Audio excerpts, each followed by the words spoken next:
Hey guys, welcome back to the channel. This is story about what if Naruto becomes smart like Minato part 1. Before I start, please do support for more amazing content and comments for part 2. Do consider to subscribe my channel and share my video to your friends and check out the description as well. Let's start the video. All throughout Konoha, the village was crying from their recent loss of their hero and arguably their strongest Hokage. By far the loudest cries could be heard in a room where the cries of a newborn baby were very strong. Konoha. Secret room.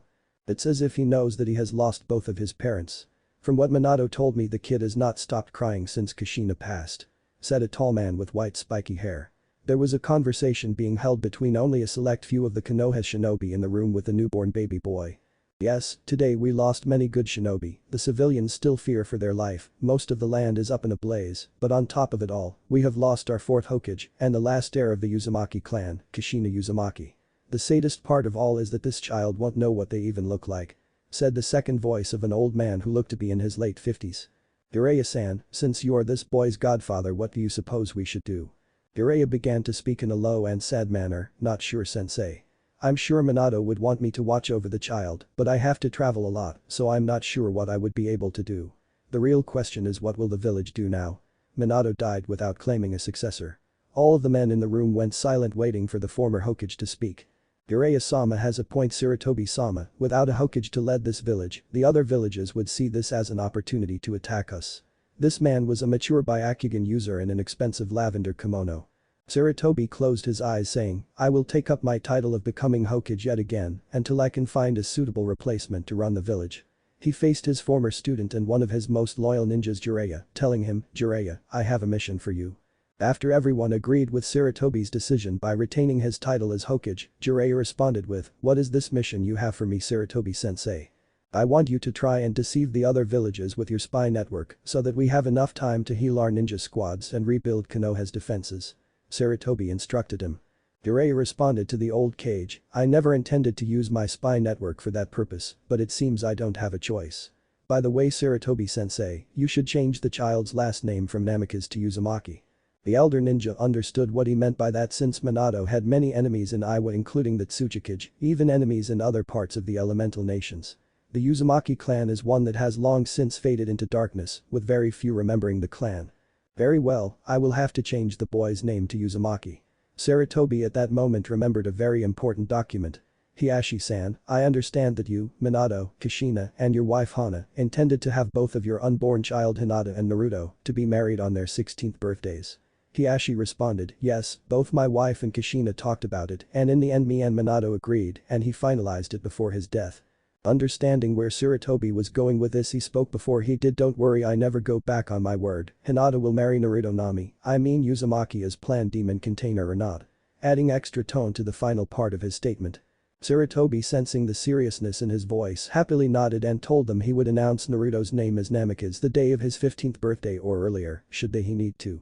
The meeting concluded with Sarutobi telling everyone present in the room that anyone who spoke of Naruto being the demon container would be violating an S-class secret.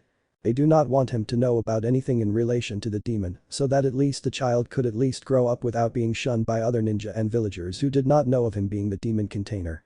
As everyone was about to leave the room, Hiashi spoke up, Sarutobi-sama, I would like to ask that Naruto stay with me and my clan, my wife would be more than happy to look after Naruto.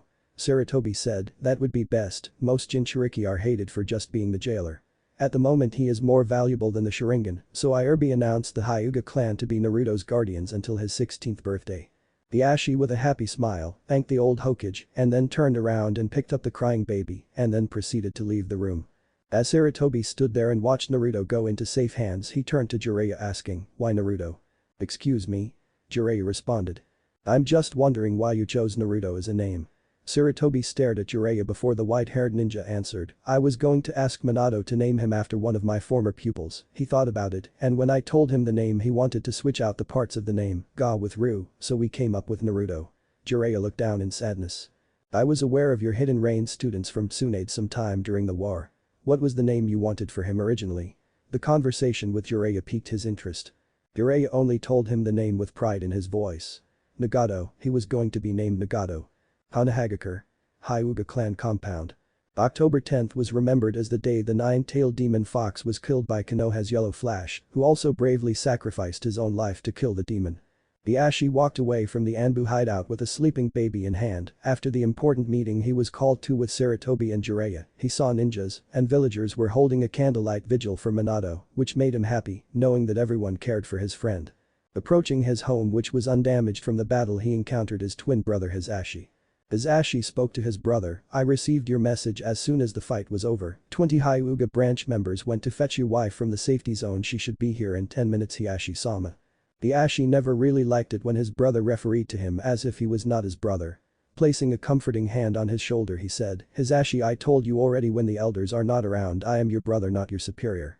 Hisashi spoke. "I understand that brother, but it's become a force of habit," Hisashi said with a smile. Hisashi then took notice of the baby in his brother's arms. "Whose child is that?" The Ashi looked his brother in his wide eyes whispering, "This matter cannot be spoken in public, let us go inside and wait for the elders and our wives to return, then I'll tell you brother." Hisashi still wanting to know agreed with his brother's decision and said he'd wait. As they headed inside they found their way to the Hyuga's main garden taking a seat near the pond, watching the koi fish swim about in the water. The silence between the two was great and the younger twin wished to speak, "Hisashi, when will Hana-chan be expecting?" Hisashi spoke breaking the silence. The Ashi answered his brother, "Hana is expecting our firstborn Hinata in December." Hisashi was at one point confused about his unborn niece, why name her Hinata? After all that name means sunny place, and if you look around well things aren't that sunny here. The Ashi smiled, "Hana-chan wanted to use the name and I didn't want to argue. She had said that Hinata could be the child to brighten up the Hyuga clan seriousness." Hisashi couldn't help but chuckle. "She yelled at you didn't she?" Hisashi didn't respond verbally but instead gave him a wider smile. A few minutes later and he asked, "Anyways brother, how is Niji-kun doing?" Hisashi spoke to his brother still with his smile. "He is doing fine, he is with my wife at." Before he could say more the door leading to the garden opened revealing a few older men and women as well as 2 other women and a small baby. One was wearing basic Hyuga clothing, her hair was tied in a low ponytail and was holding a child in her left arm. The other was wearing an expensive kimono with a second kimono over her shoulders, think of Shunsui from Bleach, with lavender flower designs on it, but she had a which was noticeable, is that this woman was pregnant. Both men quickly moved to their wives to hold them in embrace after such an event like tonight. The 4 stood there holding each other, before finally Hiyashi's wife spoke up after noticing that in his arm was small baby. "Honey, whose child is that you have there?" Hana asked him with curiosity. Noticing the eyes of the elders, his wife, brother and sister-in-law were all staring at him waiting for him to answer. The Ashi took a deep breath and told them, "What I have to tell you is considered an S-rank secret, so speaking of this matter outside these walls will result in your death, no matter how high up you think you are." Using the seriousness in his voice and with his smile gone he spoke again, "I must have your word that none of you will tell no one of what I'm about to tell you." Everyone who was gathered there all nodded, some with fear as to what was so important that if it was spoken that they would be killed. The Ashi with a serious tone announced, "As you all know, Minato Namikaze died today protecting the village against the Kyuubi." Everyone nodded again. "What you all don't know is that he didn't kill the demon, he instead sealed the monster away." Everyone gasped, they all thought the monster was dead. One of the elders spoke, "Where is this monster and why are we not doing anything to kill it once and for all?" The Ashi answered, "The demon is safely sealed away by 2 of Konoha's greatest seal masters, Minato Namikaze and the Toad Sage Jiraiya." Everyone let out a sigh of relief hearing that at least the monster's escape was impossible, with 2 of the greatest Fuinjutsu specialists sealing. Hana, Hisashi's wife, spoke up, "Where is the demon being held at?" Having said that, everyone moved closer with anticipation. The Ashi now worried even more, holding out Naruto a bit, removing some of his blanket away from his stomach, revealing the seal. "The demon is sealed here with this baby as the demon's jailer. So think of this child as the demon's prison, guard, and warden." Gasps all around when they heard him say this, but even more shocked when he said, "Everyone welcome Naruto Uzumaki within our home, as from this day on he will be living here." Smiling he looked at his smiling wife, he spoke looking at a sleeping Naruto, "Welcome to your new family." Hana Hagakure. After talking with the remaining Hyuga elders after announcing Naruto's stay at the Hyuga compound, everyone eventually decided it was best as most Jinchuriki are not welcomed into most villages if any at all. Every Hyuganin who was a Jounin or Anbu knew about Naruto's prisoner and all seen him as the hero their friend and comrade Minato would have wanted him to be seen as. Very few within the clan felt any kind of hatred or any kind of evil intent towards the baby, not including the rest Konoha's ninjas and villagers. Hisashi knew that some of the Hyuga elders didn't trust the lives of their clansmen and comrades in the tiny hands of an infant. 2:32 a.m., Hyuga compound. Three shadowy figures were moving outside the walls of the Hyuga clan, reaching a spot where they've talked about meeting up at for a few nights now. Alright, first we need a distraction. I want you two to attack the main gate while I slip in unnoticed. The other two ninja nodded. I will sneak in once you two hear the signal. Understood. Again both ninja agreed. One spoke up before starting. What will we do afterwards? Even if we are successful, the Hyuga clan will have our heads for even stepping foot on even a pebble in their home. He was beginning to have second thoughts. Don't you understand that there is no going back after this, so let's just. Before the ninja got to finish, his body began to spasm out of control. The other two ninjas stood up to see a Hyuga standing behind their leader and his palm extended facing them. You plot to kill a member of the Hyuga family, though he has no blood ties with us, an attack on one of my family is an attack on us all.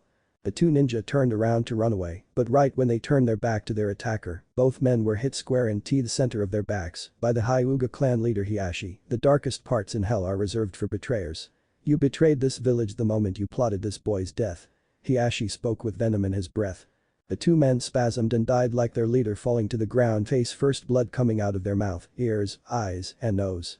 Hiashi turns to the other Hyugas who came just in time and tells them to dispose of the bodies and that he will speak to the Hokage the following morning.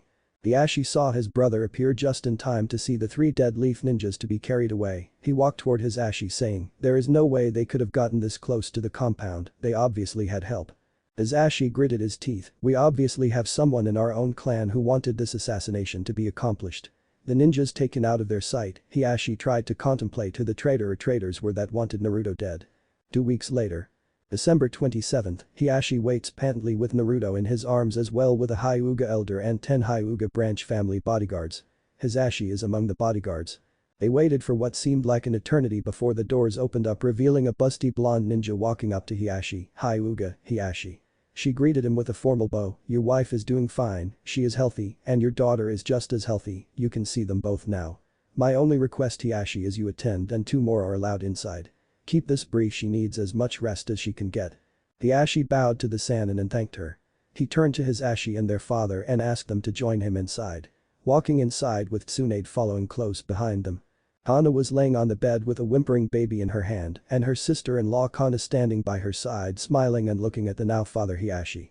Hello sweetheart, look at your new daughter Hinata. Hiashi looks at his daughter and he gave a whimpering Naruto to Kana to hold while he holds his newborn daughter. Again one of his rare smiles appear yet again. She's so beautiful Hana. He cradles his daughter in his arms, Hiashi and Kana move closer to get a better look at her than it happened. The little Naruto and Hinata fell deathly quiet when the two were close by each other. This greatly piqued his interest in what was happening, so he held Hinata closer to Naruto, and to everyone's amazement, the two of them barely moved their heads in the other's direction and held out their hands to each other. Hana smiling proudly announces, looks like Naruto was waiting for his wife to enter the world. Since this is the first time since you brought him home I've seen him give any sign of happiness. All the Hyuga save for his father agreed and set the two down in a cradle next to Hana and watched as the two smiled and tried to embrace each other. Tsunade marked this in her doctor's log as the day the future prodigy and the heiress held each other. Turning to leave to let the Hyugas and the Uzumaki have some time to absorb what just happened. Truly a very happy day for the Hyugas. The following year Naruto and Hinata's birth the other rookie 9 were born. Shino Aburam born January 23rd. Sakura Haruno born March 28th. Joji Akimichi born May 1st. Hiba Inuzuka born July 7th.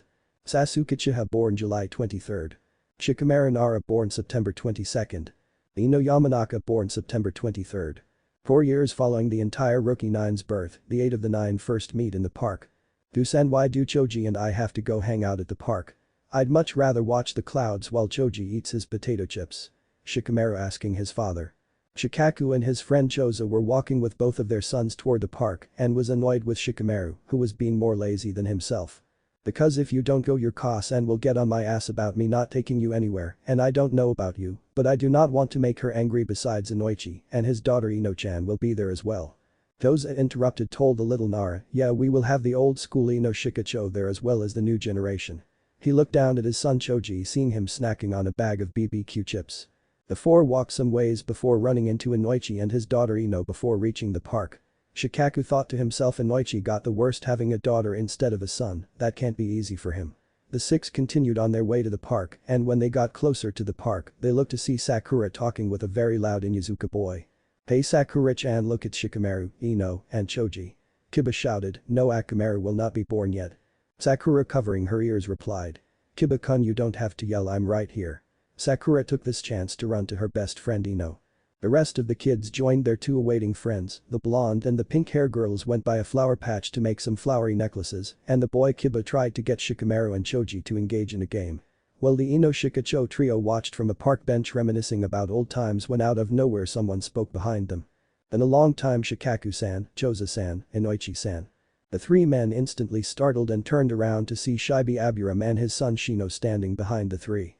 Choza spoke up to him saying, you know you would be an excellent Anbu ninja the way you sneak up on us. I don't know whether to take that as a compliment or be insulted, as my friends don't really know that I was standing here for a while now. Shibi said with sarcasm in his voice. Anyway, I have a clan meeting to go to, so do you mind watching Shino for me until I return? It shouldn't take long. The three men, having gotten over the embarrassment of not realizing how long the two were standing there, all nodded. Shibi nudged Shino to go play and watched as his son joined Shikamaru in just watching the others before disappearing. The three sat there watching the children protectively when they saw Hana Hyuga and Kana Hyuga walking over to the playground, with Hinata holding her mother's left hand and Naruto holding the other hand. The kids stopped and looked at the blonde-haired blue-eyed boy and the young Hyuga girl. Alright, you two, you can play here for as long as you want. Me and Kana will be sitting on the bench over there watching you two, okay? Hana told the two. Naruto was the first to speak while holding Hinata's hand. Oba-san, me and Hinata don't know any of these kids.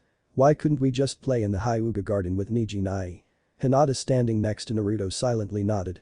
Hana spoke up, Niji is with his father doing important training. I don't think Niji would want to train if he knew you and Hinata were at the park playing. He'd be right here with you two playing as well.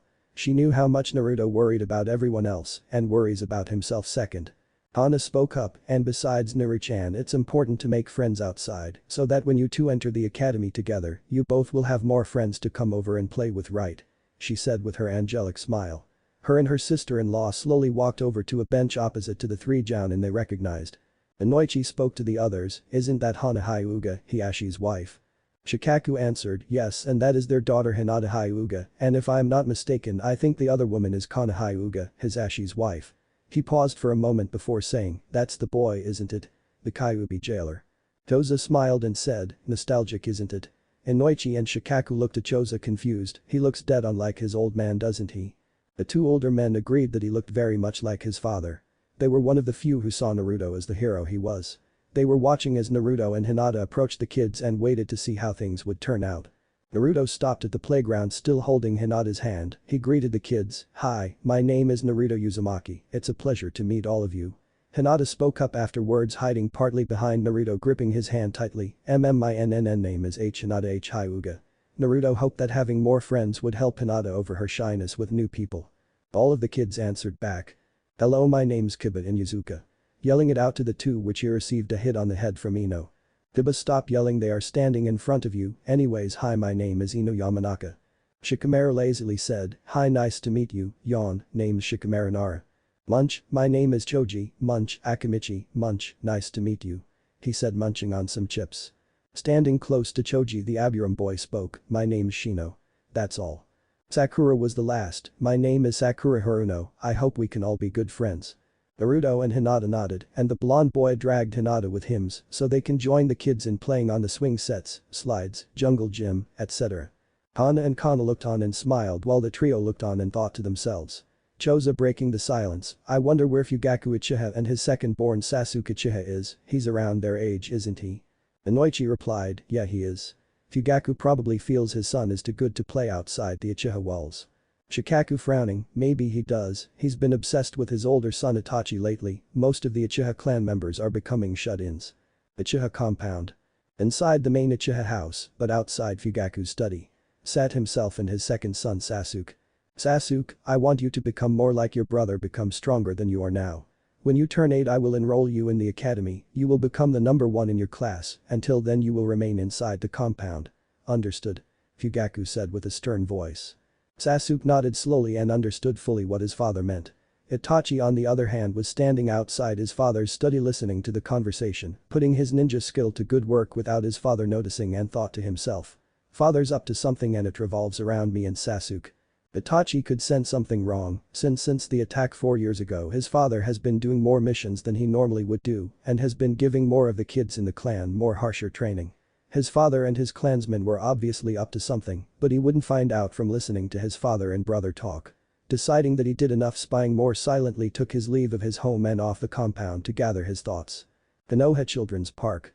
Walking around the village helped put him at ease. If he walked around his compound, he'd just be bombarded with praise from his clansmen, not giving him the peace he so desperately wants right now.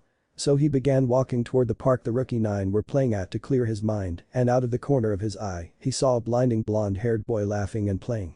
Itachi watched. That's the boy I was told about. He continued to watch and had a strange feeling about him, like a pull taking him in his direction. He was unnoticed by the 3 clan heads and the 2 female Hyugas as well. He stood watching the blonde boy for a while longer. Naruto Uzumaki, what is this feeling of anticipation in my head? Immediately shaking it off, he continued his walk around the village, finding a spot to sit as he watched the sun go down, wanting to figure out what his father had planned. Sundown at Omegakure Village's leader tower. Hanzo sits in his desk waiting for the daily report of the village when he's interrupted when a ninja was sent flying through his door with a black rod sticking out of his chest.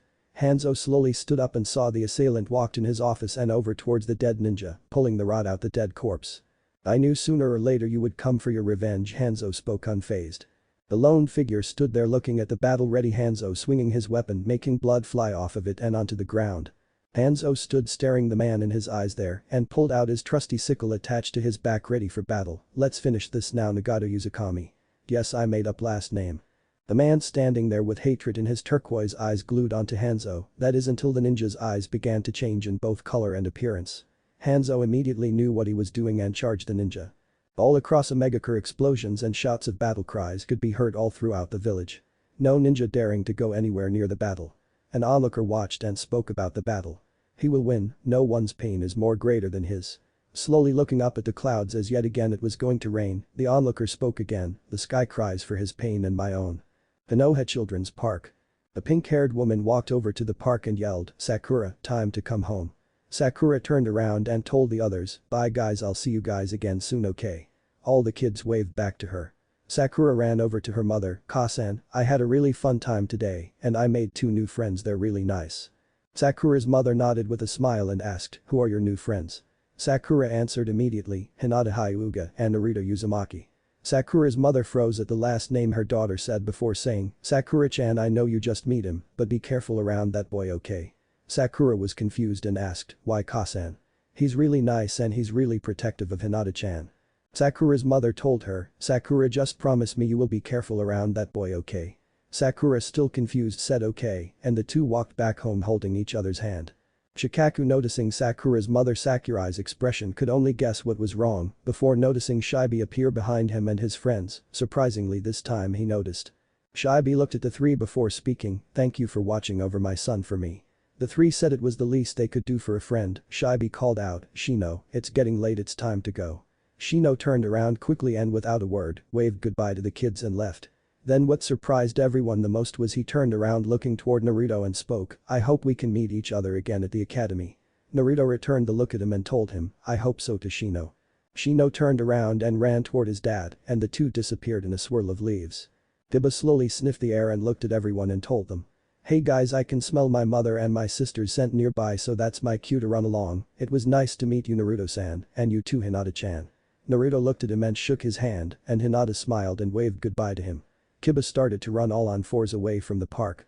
Hana and Kana stood up and called out, Naru-chan, Hinata-chan, I think it's time we leave as well. Naruto turning around and yelled back to the 2, okay Oba-san. Naruto looked at Ino, Shikamaru and Choji and said, it's great that me and Hinata-chan got to meet you guys. I hope you can think of the 2 of us your friends. Shikamaru looked at Naruto and told him, no problem, and you can come over and stay the night anytime you want, as long as it's okay with my Ka-san. Choji only nodded. Ino looked at them and said, of course you're our friends, and besides Hinata-chan can come stay the night at my house, I know she doesn't want to hang out with a bunch of guys all day. Hinata looked at Ino and said, IW would like that Ino-chan, and you can come stay the night soon. She surprised herself as she noticed she didn't stutter that time. The 5 said their goodbyes and watched as Naruto and Hinata were running hand in hand with each other to the 2 Hyuga women. The Ino Shikacho trio walked over to their kids and asked, did you 3 have fun? The 3 nodded and the 6 began their walk home. 6 days later. a Megakure. A shadow figure wearing red armor and a giant fan looked at the city, then he looked at the ninja to his right. You and Hanzo took the city and turned it into a battleground. He was a truly strong ninja. The ninja said nothing and looked on at all of his Rain Ninja followers, and now Hanzo's former followers, and spoke, "From this day on I am your new leader, you will follow me without question, and have an undying loyalty to me, am I understood?" All of the ninjas standing there yelled they would follow him until the end. The red armored man looked on and couldn't help but smile and thought to himself, maybe he could be of some use to me after all. And his smile turned more sinister with that thought in his head. Hagakure. Another 4 years passed since the 8 of the Konoha's rookie 9 meet at the park. The year following Naruto and Hinata's 5th birthday, March 27th, Hinata's baby sister Hanabi was born. Naruto and Hinata were walking towards the academy for their first day with Neji. Since he was a grade above them, he decided to walk with them, along with 3 Hyuga-Chunin ranked bodyguards behind them. Over the 8 years of Naruto's life there have been 54 attempts on his life, 7 of them injured Naruto to the point of him going to the hospital for extended stays. Most of these happened when he would be playing with his friends at the park. Both the Hokage and Hiashi were so infuriated any ninja attempting to take Naruto's life was killed with no trial, any villagers attempting an assault were imprisoned or killed. That made everyone who thought of Naruto as a demon steer clear from the blonde, though the 8-year-old boy was none the wiser about why these people wanted him dead. Naruto made best friends with all the boys who he met the day at the park, but hangs around Shino and Shikamaru in particular, and Hinata made friends with both Sakura and Ino. When they reached the school grounds, the bodyguards told the 3 that they would be close by the school just in case. Naruto hated that he had people watching him like a hawk, but he never once questioned Hiashi's authority. Walking on the grounds, Neji noticed a crowd of girls in one area which didn't go unnoticed by Naruto and Hinata as well. "I wonder what's going on over there," Hinata said in a whisper. Naruto said to her, "Probably something important." Naruto at that moment made eye contact with Neji. Somehow these two didn't need to speak to understand one another. Neji whispered, "Byakugan." The vein-like lines around his eyes showed that he was indeed a Hyuga. Neji looked at the crowd and noticed a raven-haired boy in the center. Neji immediately realizing who the boy was, he smirked and looked to Naruto, "No one that you can't handle, Naruto." That's Sasuke Uchiha, the second son to the Uchiha clan. Neji knew Naruto was stronger than Sasuke. Flashback. It is true that when they are young the Hyuga children are put through intensive training for hours on end. This also included Naruto, despite the protest of some of the Hyuga elders. Hiashi was teaching Neji, Naruto and Hinata the basics, while his wife Hana watched on while feeding baby Hanabi. Hiashi told them to spar with each other, and when they were done they were to do some exercises. He walked over to where his wife and baby girl were sitting and slowly picked Hanabi up. Hana spoke up to her husband. Naruto seems to have created his own fighting style. Hiashi looked at her and said, "He's not only created one, but 2. He calls it Muay Thai and Jiu-Jitsu. Those 2 style go well with how he fights." Hana looked confused. "Let me explain," he says. "The Muay Thai, the art of 8 limbs. Uses both of his hands, elbows, shins, and knees to fight. The Jiu-Jitsu is strange, but he said he would only use it to break the bones of the one he's fighting when he grabs them and forces them to the ground. If you read my profile, yes, I watch UFC, and I didn't like how Naruto doesn't have any style of fighting at the beginning, so I gave him Muay Thai and Jiu-Jitsu. He's taught himself some valuable jutsu and other things as well when he's in the Hyuga library studying alone." Hiashi finishing his statement. Hana having a worried look on her face, "He hasn't tried any of these on anyone, has he?" Hiashi smiled at her and told her he supervises his training using shadow clones. Neji overhearing everything his uncle and aunt were saying and took this moment to seriously spar with Naruto with the thought of Naruto getting stronger so that he could have real match with Naruto. Flashback end. Neji told Naruto, "Get stronger." Naruto looking at Neji confused asked, "How come Neji Nai?" Neji not making eye contact with Naruto answered, "So that you could prove to everyone that you can make something of yourself and not be tied down by destiny."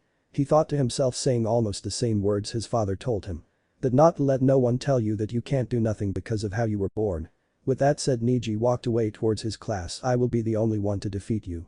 Stopping looking back, he whispers, "I don't care which of us wins, as long as we make it a good fight."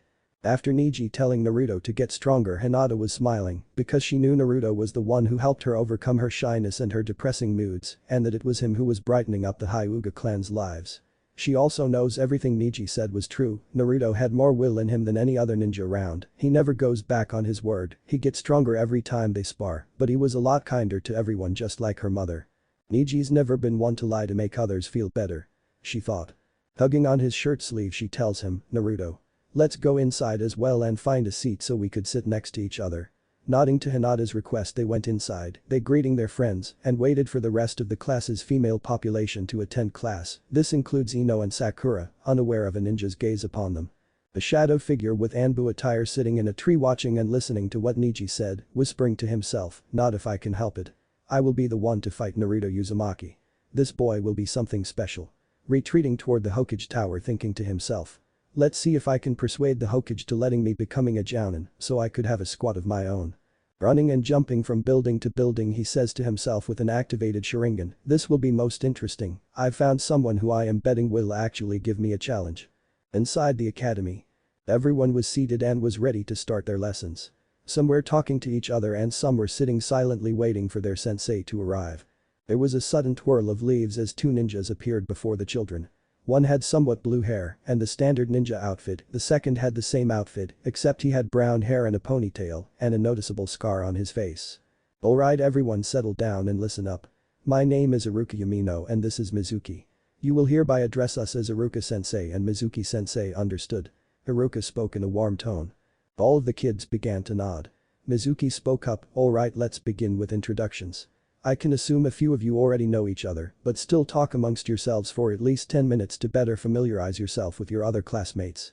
The kids nodded and began to walk around and talk to everyone, well almost everyone.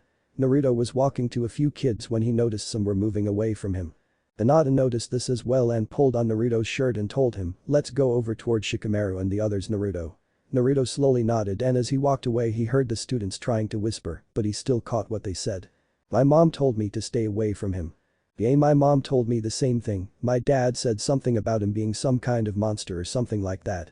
I saw him at a park and I saw a ninja try and attack him, but a Hyuga stopped the man and killed him right there. Are the Hyugas the kids' guardians? The Hokage probably have them watch him, so that must mean he is a monster if a powerful clan like the Hyugas have to watch him. Naruto couldn't help but feel pain in his chest as he remembered some of the attempts on his life and never knew why.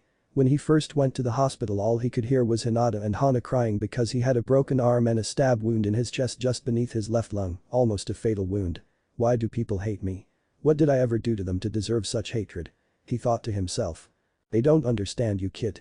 Naruto's head shot up immediately and looked around confused, whoever spoke to him sounded like he was right in his ear. Hinata turned around to see Naruto looking around quickly.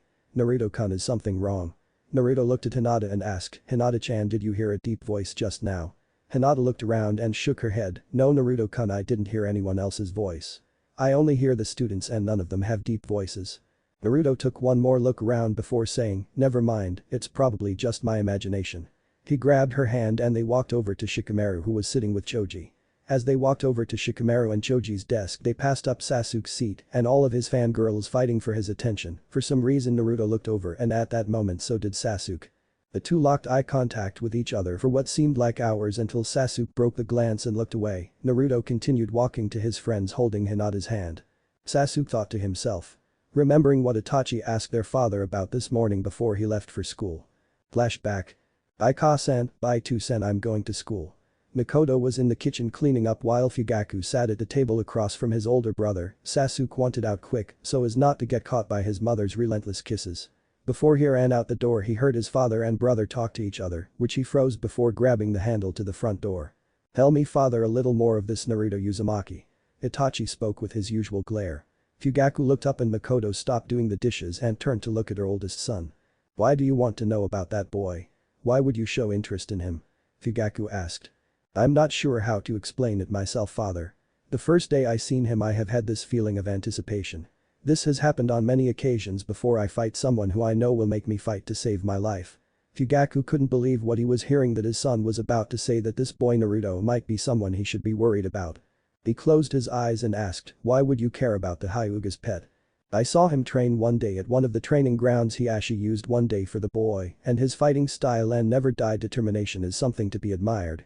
I must say I am really intrigued with this boy. Itachi was about to let his father speak again before he interrupted his father, never mind. Sasuke-kun, I know that you are there. Immediately Sasuke froze and he heard his brother say, wait outside I'll take you to school today. Itachi, Fugaku and Mikoto heard Sasuke's voice. Okay Nikki. Then they all heard the door shut. Itachi stood up and as he walked away he told his dad, I can't explain it, but soon I will. He then turned and walked away. Flashback end. Sasuke recalled that neither him or his brother spoke on the way to the school, only when they reached the school, his brother only said he would pick him up after school. After Naruto passed him he turned around and looked at Naruto sitting down next to Shikamaru and Choji still holding Hinata's hand, the four were laughing and talking about something. What is it about you that has Itachi so confused? Maybe I will be able to find out over these next 4 years. Sasuke's fangirls began to block his view of Naruto, and he returned to his annoyed life of being surrounded by all of these girls, minus Hinata. The day went on with Iruka and Mizuki told the students what they would be learning about for this first week. By the end of the week we will have a sparring match, this first week you will be scored on questions that we will ask and your endurance in your exercises you will be doing. Mizuki finished with, so show up tomorrow and we will have your lessons ready for you tomorrow. You are all dismissed. Everyone got up from their seats and started to leave. Neji was waiting outside of Naruto and Hinata's classroom for them, and he sees Naruto, Hinata, Shikamaru, Choji, Shino, and Kiba walk out. All of them talked about what the lessons would be on before the seven started to split up before hitting the main gate. Sasuke later walked out with of course his adoring fans, and he looked up to see Itachi waiting for him. "Sasuke, how was your first day?" he asked him. "It was fun, we only talked to the other classmates to get to know them," Sasuke said with pout in his voice. The two were about to walk away when Itachi's eyes glanced over at Naruto, Neji and Hinata, who were walking in their general direction. Itachi put his hand on Sasuke's shoulder telling him, "Wait here Sasuke." Sasuke and some of the girls watched as he walked over to Naruto and the other two Hyugas. The three were smiling and talking when Naruto bumped into something falling to the ground. "Ow. Sorry about that." Naruto looked up and saw a man with pitch black hair and eyes, black sandals, pants and shirt with a small Uchiha crest on his left chest. "You're Naruto Uzumaki, right?" Hinata and Neji helped Naruto up. "I am, and who are you?" Itachi smiled, which didn't go unnoticed by the remaining students who were there and knew who Itachi was. "My name is Itachi Uchiha, I am Sasuke's older brother." Naruto gave a polite bow as did Hinata and Neji. "Nice to meet you Itachi-san. This is my older brother Neji Nai and my fiancée Hinata-chan, both of them are Hyugas." Itachi bowed as well. "Nice to meet the Hyuga heir and the branch family's head son. I thought it would be proper of me to get to know you in particular Naruto." Naruto looked at him confused. Before he could ask, Itachi rose his hand toward Naruto and said. "You will know soon enough. I will take my leave now, goodbye Naruto-kun, Neji-kun, Hinata-chan." With another bow he turned and walked towards Sasuke who seemed to have jealousy in his eyes. "Something bothering you Sasuke-kun?" Sasuke looked at him and grunted. Itachi only smiled, but deep down he did a wide grin thinking, all I have to do is wait 4 years. I should bring the Hokage some sake and good tobacco from my next mission as a thank you gift. The two brothers and a few girls were walking away much to Sasuke's annoyance. The Megakure Tower. Sitting on the roof of the tower letting the rain hit his head, he hears footsteps approach. "Pain, you have a visitor." A woman spoke sporting a plain black cloak, a piercing in her bottom lip, blue hair and a origami flower in it. Turning around to look at her was a red-haired man with the same attire. And a few earring piercings, a piercing going through his left and right eyebrow, but the most noticeable was the 6 rings in his eyes. "Who is this visitor Conan?" Conan staring at her longtime friend speaks, "Jiraiya-sama is here to speak with you, and apparently it is something quite important." Pain tells her, "I might have an idea as to why he's here, rest assured I intend to just talk with him despite him invading my village." What happened next shocked her. Pain began to laugh. Not once since their friend Yuhiko's death has he given a giggle, but he was laughing. Conan turned walking outside to fetch her former teacher.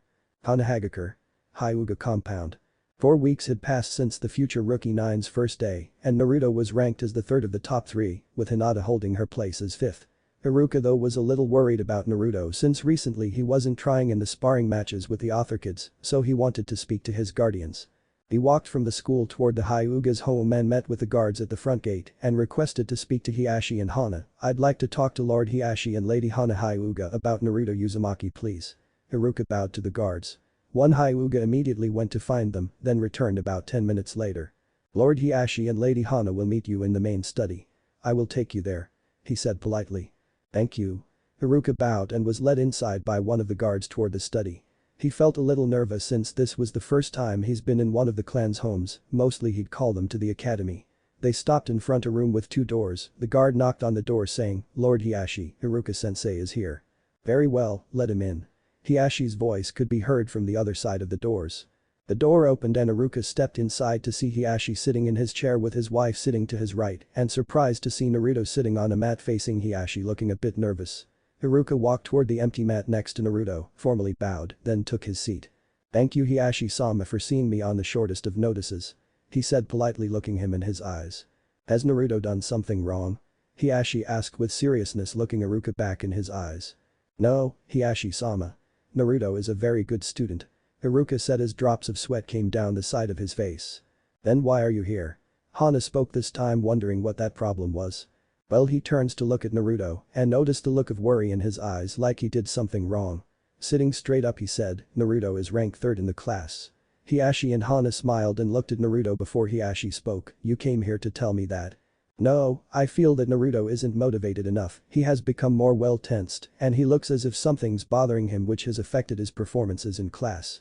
He has beaten Sasuke Uchiha a number of times over the first 2 weeks at the academy in sparring matches, it's just that afterwards he seems to slack off and purposely loses to Sasuke and Shino, he tries to hold the position as the 3rd instead of trying to go any higher. Iruka explained to the two. Hiashi turned his gaze so as to look at Naruto. Immediately Naruto made eye contact with Hiashi. Is what Iruka-sensei saying true? Naruto weakly nodded, then Hiashi looked back to Hiashi bowing his head a bit saying, Iruka-sensei, thank you for bringing this to my attention, Naruto isn't one to run home yelling his grades to the other Hyugas. Iruka bowed, then turned to take his leave. Once the door Iruka left out of closed, Hana looked at Naruto and said, Naruto, why do you wish not to remain on top? Hana spoke. Naruto always felt safe when Hana was nearby, not that Hiashi scared him, it was just her mother instincts he likes. Naruto again made eye contact with Hiashi and started to speak, well, it's just that I wanted to make as many friends as I could, but when I beat Sasuke for the first time, everyone started saying that I cheated. He tells them the story of his first sparring match. Flashback. Alright kids, Iruka-sensei and I would like to see where you all stand in terms of fighting, since the first week is almost up, let's have everyone spar with each other by selecting the ones who have the higher points during this week. Mizuki-sensei stated to the kids, then looking at Iruka. The two teachers nodded as Iruka read of names on his clipboard. Let's have Naruto Uzumaki vs Sasuke Uchiha. Naruto and Sasuke walked away from their classmates and into the designated sparring ring. Sasuke looked at Naruto standing there with a smile on his face. I am going to wipe that smile off his face. Sasuke thought. Naruto watched as Sasuke made eye contact with him and saw him make that Uchiha's traditional you can't beat me look. Naruto only smiled, walked over to Sasuke and asked, hey Sasuke, I know we don't really know each other, but do you want to be friends? Naruto held out his right hand to Sasuke. Iruka and Mizuki watched and saw Sasuke slap Naruto's hand away and told him, why would I want to be friends with an urchin like you? Iruka frowning at that and wished Sasuke would get off his high horse and make some real friends. Mizuki was also disappointed to hear everyone cheer Sasuke on at what he just did, thinking it was cool. Naruto said nothing, only taking a few steps back and got into his fighting stance, which everyone was confused about since this was his own fighting style. Sasuke took his steps back and got in his fighting stance as well. Mizuki walked toward the center and told them, this is a sparring match to see where you are in terms of skill, don't hold back unless you feel the need to, and if things get too serious Iruka-sensei or myself will stop the match, understood? Both of the boys nodded, understanding what was just said. Alright, begin. Sasuke immediately charged Naruto with a flurry of punches and kicks sent at Naruto. At this point Naruto was only using his hands to parry Sasuke's attacks, as well as taking steps back to avoid, and even allowing a few punches and kicks to connect. Sasuke was beginning to think, why should Itachi have to worry about this weakling, he hasn't tried to hit me once. The crowd was looking on cheering his name, which only added to Sasuke's ego. Hinata stood in the crowd and watched with some worry in her eyes. Shikamaru was standing next to Hinata asking her, why isn't he fighting back? Hinata turned to look at Shikamaru and told him, Naruto always does this when he has to spar with me, Neji or the other Hyuga kids. He's good at defending, but he does this to get a feel for the person's kicks and punches, speed, power and accuracy. Naruto is analyzing Sasuke and he doesn't even know it. He's setting him up for a big upset. Hinata said that last part with a smile. Naruto began thinking, his speed is tied with Hinata's, power-wise not too great, he ties his attacks together and follows through perfectly, but I can already read his style, he's still going for my face and rarely attacks my lower body. After finishing his analyzing, Naruto took one good jump back and positioned himself. Sasuke's fans kept cheering, giving him his superiority look, is that all a Hyuga's pet can do?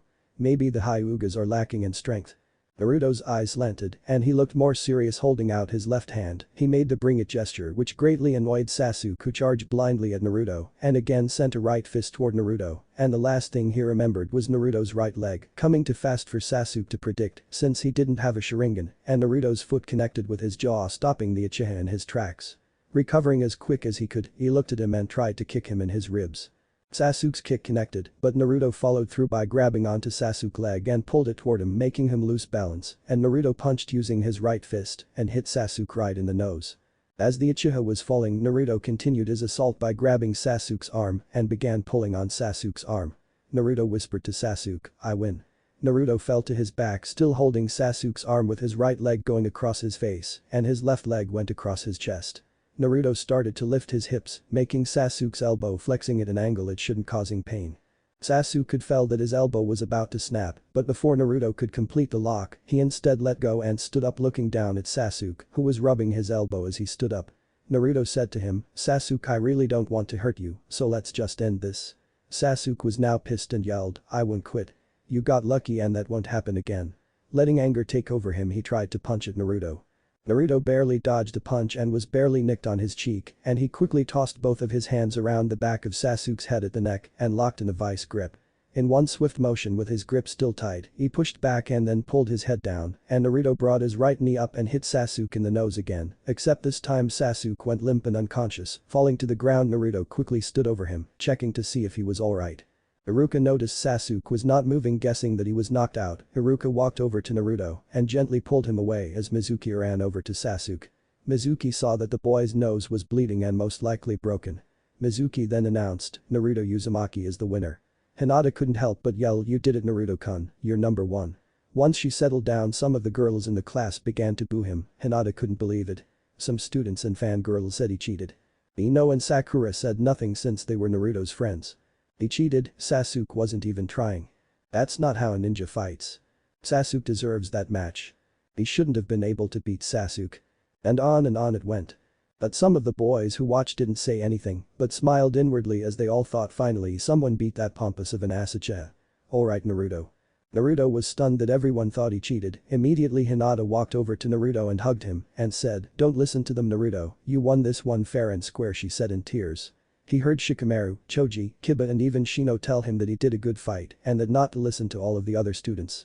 Naruto said nothing. As he heard all of the insults from his victory. Flashback end. "And that's why I don't want to be number one, every time I beat him they say the same thing over and over again. So I decided to lay off and drop to 3rd rank." Naruto finished his story with sadness in his voice. Hana couldn't help but tear up. True, Naruto wasn't a Hyuga, but he was part of their family. She thought to herself, how much longer until he's fully accepted by the villagers and his fellow ninja. Hiashi was proud of Naruto. "Naruto, you did great, I am proud of you. You didn't let the other kids' words break you down and you didn't lash out at them, that shows good self-control. Whether or not you are number one doesn't matter as long as you know that you are strong. I am proud to call you son." Hiashi spoke. Naruto looking stunned and couldn't help but cry and say, "Arigato. I promise you I won't slack off again, I'll become number one and I'll be sure to keep that spot, I'll make you even more proud of me." He continued to cry until Hana walked over to him and hugged him. Hiashi looked over toward his door and called, "You can come inside, Hinata-chan, I know that you are there." Naruto stopped and looked at the door to see Hinata walk inside, teared up as well. "Hinata-chan, you truly are amazing as well, I have a feeling you had something to do with holding Naruto's rage inside him." He stood up, walked over to Hinata and gave her a hug. "From what Niji said, you're ranked 5th in the class, you're doing great, Hinata-chan, you have a lot of competition this year, so all I ask is you try your best." Hinata smiled and said, "Arigato to-san." Hana smiled, she was right, Naruto and Hinata would be the two to bring the light into the Hyuga's eyes. Elsewhere in the Hyuga compound. It was a dark room with only a little light. And 4 figures were standing in the dimly lit room. "Do you understand your mission, you 3? An older Hyuga spoke to 3 other Hyuga ninja. 2 of the ninja paused and had a look of sadness in their eyes, but agreed. The 3rd stepped back with anger in his voice, shouting, "I won't do it. Why? You're nothing more than a branch member and you will follow my orders." Shaking his head, the rebelling ninja spoke out again, "I won't follow your orders no more, father." As the man turned around, I won't let this happen." He then felt 2 palm thrusts into his back, hitting his lungs internally, slowly falling down with blood coming out his mouth. He said only 5 words before passing out, "I am so sorry, Niji." The 2 Hyuga ninja looked in horror at what just happened before the Hyuga looked at the 2 saying, "If you 2 try what he has just tried, you will meet the same fate, or even worse, your children will." The 2 looked at him with venom in their eyes for the former Hyuga clan head. The older Hyuga said in disappointment, "You were always a failure, Hisashi." Turning again to the 2 remaining Hyuga, he said, "Toss this trash outside the village, let him die slowly as the crows pick at him till only his bones are left." The two were forced to listen because of the curse seal on their foreheads. They picked his Ashi's limp body up, leaving the room. This is why those three must die. They bring shame to this clan. Your time will come, Hana, Hinata, and especially you, Naruto Uzumaki. A Megakure. There he stood, a Megakure's leader and supposed god. The man stood there and awaited his guest, although he had seen him some 4 weeks ago. He looked back and saw that Konan walked in with him. What is it you want this time, Jiraiya? Konan motioned over to Nagato's right, asking the question for Nagato. What an old sensei can't try and find his old students to say hi. Nagato and Konan stood there looking at him, suspecting him of something. Nagato spoke up, you came to me 4 weeks ago with news about an Uzumaki. I've yet to hear anything about such a person. Nagato approached him asking, what is it you want, Jiraiya-sensei? Jiraiya ignored the rudeness of his 2 former students and spoke up, I have some information you might like. Nagato and Konan not dropping their emotionless masks. Jiraiya began his smile again before speaking, as I said 4 weeks ago there was a surviving member of the Uzumaki clan, but at the time she took the name of the Senju for a long time, and very few outside the village knew that she was indeed a surviving member of the Uzumaki clan. However, some years back she died, leaving only 2 left to the bloodline of Rikido. Nagato looked on and asked, what information could you have about my bloodline that I don't already know? Jiraiya smiling more looked at him and said, I know about Rikido, the sage of 6 path second strain of his bloodline, the last surviving Uzumaki who a rare few can connect to the famed clan. His name is Naruto Uzumaki, son of the late Yondaime Hokage of Konoha. Both Nagato and Konan masks dropped after knowing the name finally. At first Nagato didn't believe that there was a last Uzumaki and that this was a trick to look into his village, convince me that he is a descendant of the Rikido bloodline. Jiraiya knew that he had him now. The blood red hair color you share was exactly the same as Kushina Uzumaki, but most of all was a unique chakra she showed in her youth. Although it only worked in dire circumstances, she never knew what it was. I'm confident that Naruto has this chakra and that he will use it. After he told Nagato that, he walked up to the taller man asking, tell me more. Jiraiya walked over to a seat close by and sat down, crossing his arms over his chest, saying, gladly, but first tell me a bit about what this chakra supposedly does. Konoha. Hyuga compound. The Ashi was pacing back and forth in his office, and his sister-in-law Kana was sitting eagerly by the door. When a Hyuga guard walked and bowed down and reported, Lord Hiashi, there is still no sign of his Ashi-sama anywhere. Kana seemed to break down in tears. Hiashi spoke up, something's wrong, he's been gone 2 days. The Hokage hasn't seen him or sent him on any missions, and the elders haven't seen him either. Continue the search, look in every alley, every training ground, even the Forest of Death, search even on the outside walls of Konoha if you have to, but I want his Ashi Hyuga standing in this very spot by the end of the day. The Hyuga guard bowed and left to gather more for a search party. The Ashi-sama, what will we do if we don't find him? Kana spoke up. I don't know, Kana, I just don't know. Does Niji know?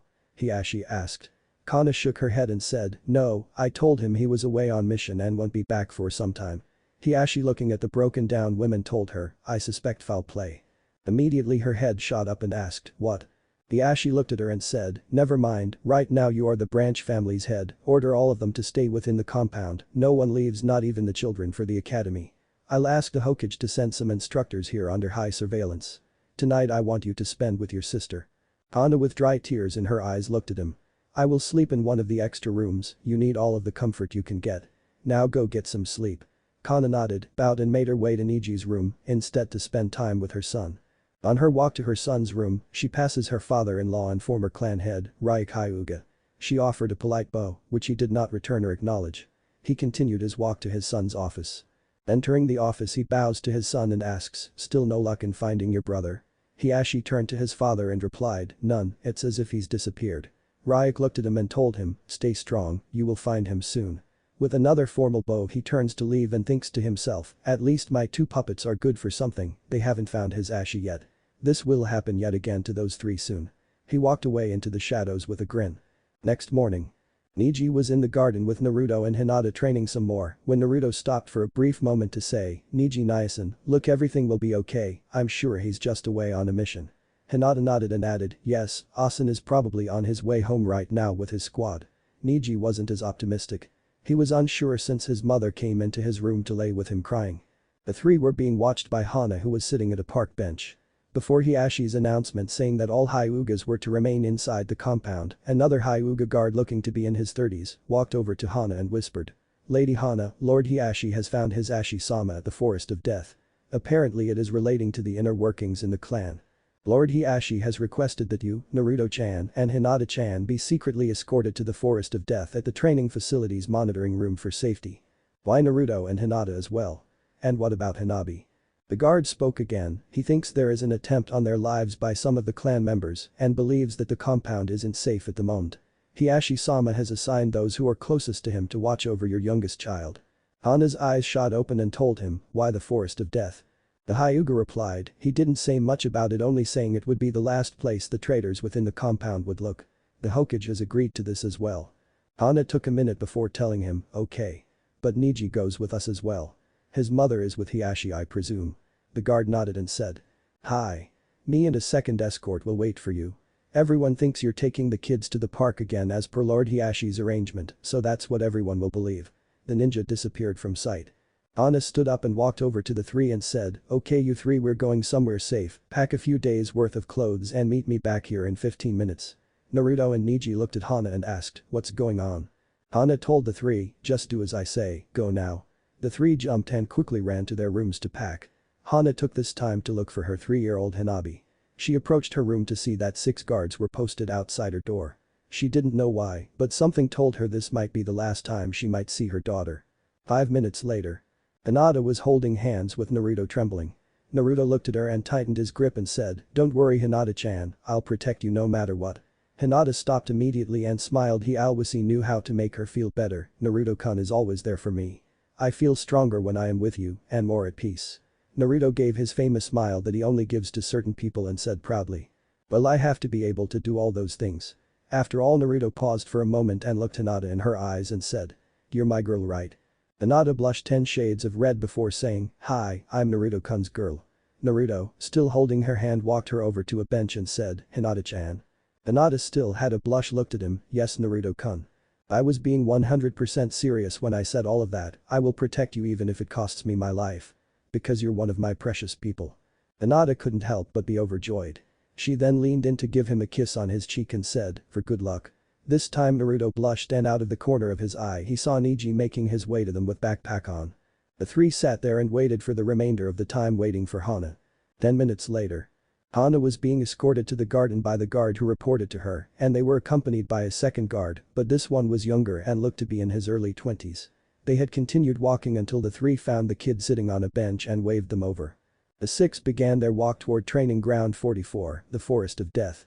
As they began to get closer and closer when Naruto tugged at the younger guard's arm and asked, so why are we coming here? The guard said nothing as they continued. Naruto was about to say something again when Hana placed a hand on his shoulder and shook her head at him. Naruto nodded and they continued to walk in silence. Once they entered, Naruto and Niji kept on exchanging glances between each other as if telling each other something. The younger Hyuga guard was in the front. Behind him, walking side by side, was Naruto and Niji, then Hana holding Hinata's hand. Finally bringing up the rear was the mature Hyuga. Suddenly they came to a stop in the clearing. Speaking up, Hana said, who ordered you to do this? The young Hyuga spoke up, how long have you known? And why did you come with us knowing it was a trap? She replied, when Naruto asked you why come here. Naruto's rank in this family is that he is to be treated as a main household, and for you to deny his question is below a branch member. Besides, I don't know how many of my clansmen are in on this, so we are no safer there than here. There was a brief pause before it happened. Out of nowhere she felt a sharp pain in the base of her spine and was sent flying forward 10 feet. Hinata, Naruto and Niji turned to see the mature Hyuga attack Hana. Naruto demanded, why did you do that? Niji began the assault, first sending a flurry of Gyuukin punches at the Hyuga's way, which he either sidestepped, blocked or countered. Naruto immediately turned and told Hinata, go to Oba-sen now. Not arguing, she ran to her mother to check on her. While all of this was going on, the younger guards stood and watched as Naruto helped Niji attack the older Hyuga. The two were out of their league as the guard was slowly shutting down their systems. Enough, you two, yelled the older guard. He looked at them and they looked like they were about to faint. Hana slowly woke up but couldn't feel her legs and she demanded, why are you doing this, Jiro, Kairo? The younger Jiro answered, we never wanted to do this, but Ryuk told us if we didn't, then he would kill us and our children the same way he killed Hisashi-sama. Everyone was in shock. Kairo looked to a broken down Niji and said, your father was a good man. He stood up against Ryuk and we wanted to as well, but my son is all I have left to remember my late wife. Niji angrily said, why would you kill my father? My mother is in so much pain as it is, and you pull this now. Niji cried until Jiro continued, I know we can never ask for forgiveness, but should everything go according to plan? Everything will be alright. With that he rushed Naruto with a kunai in hand and stabbed him in his chest. Too weak to react Naruto or counter, he was hit. In horror, Hinata screamed as loud as she could, "Naruto-kun." Neji made the mistake of turning his back to Kairo as he is hit from behind right between his shoulder blades, passing out on impact. Hana watched as both boys fell to the ground motionless and the color in their eyes faded. Hinata ran to Naruto's side and ripped some of her kimono so she could try and stop the bleeding. Out of nowhere, the Hyuga guards grabbed their heads and screamed in pain. There was a slight glow coming off of their heads behind their leaf headbands. Hana turned to see a ninja walking in the clearing. She hoped it was Hiashi, but to her horror, it was Ryuk. Ryuk had his Byakugan activated and had his index and middle fingers together pointed at the guard, screaming, "You dare betray me. I ordered you two to kill them, and you only momentarily paralyzed the witch. You deliberately missed the demon's vitals and didn't force any chakra into your palm thrust into the weakling's back. You're trying to buy time, aren't you? Hoping someone would be smart enough to search this area, aren't you? Looks like I will have to end this myself." Both Jiro and Kairo fell to the ground, still squirming in pain. Hana looked and shouted, "Why are you doing this, Ryuk? What have the children done to you?" He shot a glare at her and yelled, "This clan has become weak. You, Hinata, and the demon have turned this clan weak with your emotions. This clan was supposed to show no emotion. We are to be feared, and if anyone found out about those weaknesses, then everything our ancestors fought for would be for nothing. It won't matter now though, everything is planned out." Hana looked at him and asked, "What do you mean?"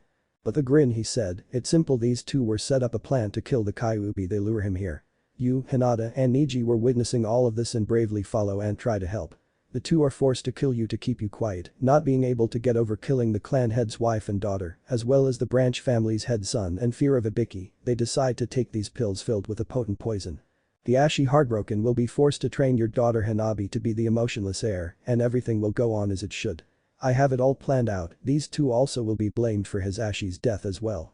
He looked at the guards as they were slowly getting up again, pulling kunai out ready to attack.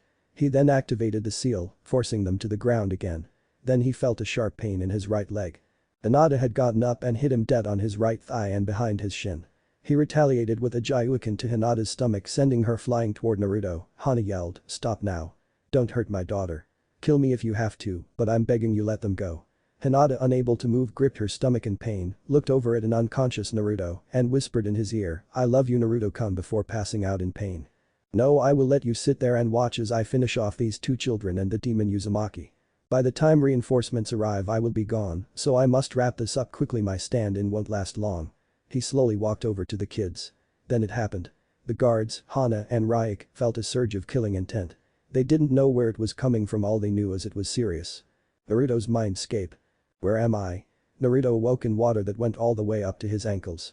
He looked at his surroundings and saw that he looked like he was in a sewer, but it was different. There were prison cells along the wall, each with a number above each one.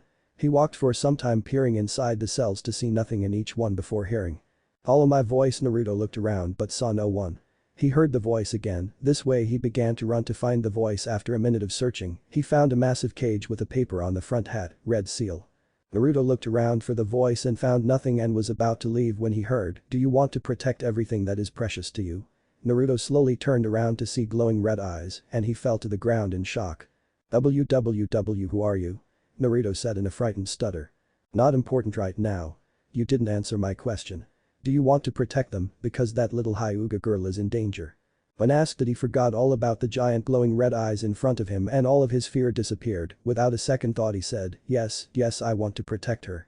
The fox smiled and said, "I like you, boy. Despite staring down giant fox, you don't show no sign of fear when you want to protect something." Naruto looked at the fox and said, "Are you going to help me?" The fox grinned and said, "Yes, I will. Focus all of the chakra you have to your eyes that will allow you to use my power. But be warned, once you protect your precious people you will fall into a coma for at least a month, so I may heal you and adapt your body to use my power better." Naruto stood there and asked, "How do I focus the chakra to my eyes?" The fox looked at him and said, "Like I said, focus." Naruto closed his eyes and began to focus, and he started to feel different and he felt more powerful. Before he was done he heard Hinata's voice echoed throughout the halls, "I love you, Naruto-kun." Naruto's eyes shot open and he yelled, "Hinata. I'm coming to save you right now." The fox couldn't help but smile wider. "I'll see you again, boy." The fox let out a feral scream, making Naruto fade until he disappeared out of his mindscape. The fox looked where the boy stood and said to himself, "He truly is your son. But I must say I never would have thought he was part of your lineage." The fox looked at one of the smaller cells in the hall and said, "So you gave him that power. With my chakra and yours mixed together he can't be stopped." Forest of death. After yelling he was going to kill the children, that's when the killing intent arose. Searching frantically for the source, he heard a deep and angry voice behind him yell, "You hurt my Hinata. I'm going to make you pay." Ryuk turned around to see Naruto holding Hinata in a tight embrace. There looked to be silver and red chakra surrounding him. He noticed Naruto's hair was more spiky, he had claws, his teeth were more animalistic, but what he saw shocked him the most. Naruto set Hinata back down, then dashed forward so fast the elder couldn't even attack or block. Naruto grabbed the back of the man's head and brought his head down to meet Naruto's knee full force. This sent the Hyuga flying back 50 feet into a tree. Naruto crouched down and lunged 50 feet toward Ryuk and hit with punches and head kicks at the elder. Before his death, the last thing he would ever see was his eyes. Each eye was bloodshot red, but each eye had a slit in each one just like the Kyuubi. A Megakure graveyard. The Gado stood with Konan in the rain in front of Yahiko's grave. Konan set flowers made of paper on his grave, both said a silent prayer for him. Just as Nagato finished his silent prayer, his eyes shot open. Konan looked at her comrade and asked, "What's wrong?" Nagato was staring up at the rain and said, "Jiraiya was right, I can sense it, that chakra." Konan stood by and said, "So then it's true you have Rikudo's eyes, but he has his chakra." Nagato smiled, "If everything goes according to plan, I will be able to meet this Naruto face to face," he said the last part with excitement in his voice. Hyuga compound. "Where are they?" Hiashi was yelling. "Lord Hiashi, we are still searching, but we cannot find Lady Hana, Lady Hinata, Naruto-kun or Niji-kun." Hiashi was furious. Not only had his brother gone missing, but now they were missing. "I want them found right," and before he could finish he felt it, and so did everyone else in the village. "This chakra. It can't be. Naruto. There is something wrong with it though," Hiashi yelled out, "Get all available Hyugas and head into the direction of this chakra spike now." The guard bowed and began getting the others. Hiashi grabbed his gear and bolted for the Hyuga compound main entrance, with at least 20 Hyugas following. "Hana, Hinata, Niji, Naruto. Be alive when I get there." Hokage Tower. Sarutobi was finishing his paperwork when he felt the chakra spike. "I know this chakra. It's the chakra of the Kyuubi. But there's something or someone else there with them. I can feel another massive chakra source there. Naruto's in danger." He pulled open the window and yelled, "Anbu, get here now." He leapt from his office down to the ground. Not only were the Anbu showing up, but so did some Jounin and Chunin. The army of ninjas began their run across the village as more gathered along the way. "We will head to the source. All of you listen up, whatever you see there will be kept as a S-rank secret, am I understood?" All of the ninja who were with him yelled, "Yes, Lord Hokage." Sarutobi thought to himself, "I hope that we are not too late." Forest of death. As the assault continued on the dead body of what was Ryuk, Hyuga Naruto continued his assault, punching chunks of bone into the tree while giving of a wicked smile and making feral screams over and over. The Hyuga guards rushed and tried to subdue Naruto, only to have their hands burned by the half of the red chakra surrounding his body. Jiro screamed, "His chakra won't let us near him."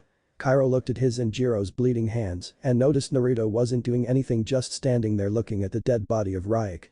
Hana, Jiro and Kairo looked as he was just standing there looking at his bloody claws, talking to himself, "What's this? This power?" Naruto grinned and said out loud, "I like it." He turned around to see Hinata laying there.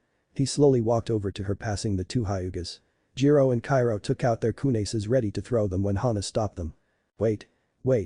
Let's see what he does." Naruto walked over until he was sitting next to her. "Hi Anatasiachin." He brushed his hand over her, but his chakra hand didn't affect her. At that moment Hinata woke up, slowly looking into Naruto's red eyes. "Naruto-kun." When she reached out and touched his face, her hands passed through the chakra cloak without harming her. Naruto stared at her and said, "It hurts, this power, I like it, but it hurts a lot." Hinata whispered, "Byakugan." She slowly placed her hands on his chest and began pumping her chakra in him. Her blue chakra began how it looked to everyone else, like it danced around the red. Hana watched from the ground as his red chakra began to turn completely silver before disappearing. Slowly the silver chakra began to disappear as well. His claws went back to normal, his whisker marks went slim, his teeth retracted, and then he closed his eyes and fell asleep. Hinata held onto him as he fell and kept whispering, "Sleep now. Everything will be alright." She began rocking back and forth crying. Jiro took this chance to walk over to Hana and help her up and walked her over to the kids. At this moment Kairo picked up Niji and also walked over to Hinata and Naruto. Hana looked at Jiro and Kairo and told them, "You won't be persecuted in any way, you two were forced into this." The two looked at her and bowed as best they could. "We thank you, Lady Hana, we don't deserve this." Both men swelling up in tears. "Allow me to explain to Hiashi what happened here today." "Okay, you two." The two Hyuga men nodded with tears still flowing from their eyes. Hinata didn't realize her Byakugan was still activated before her eyes shot up and she told her mother, Oka-san, Tusan is close by and the Hokage as well as some other ninja are closing in.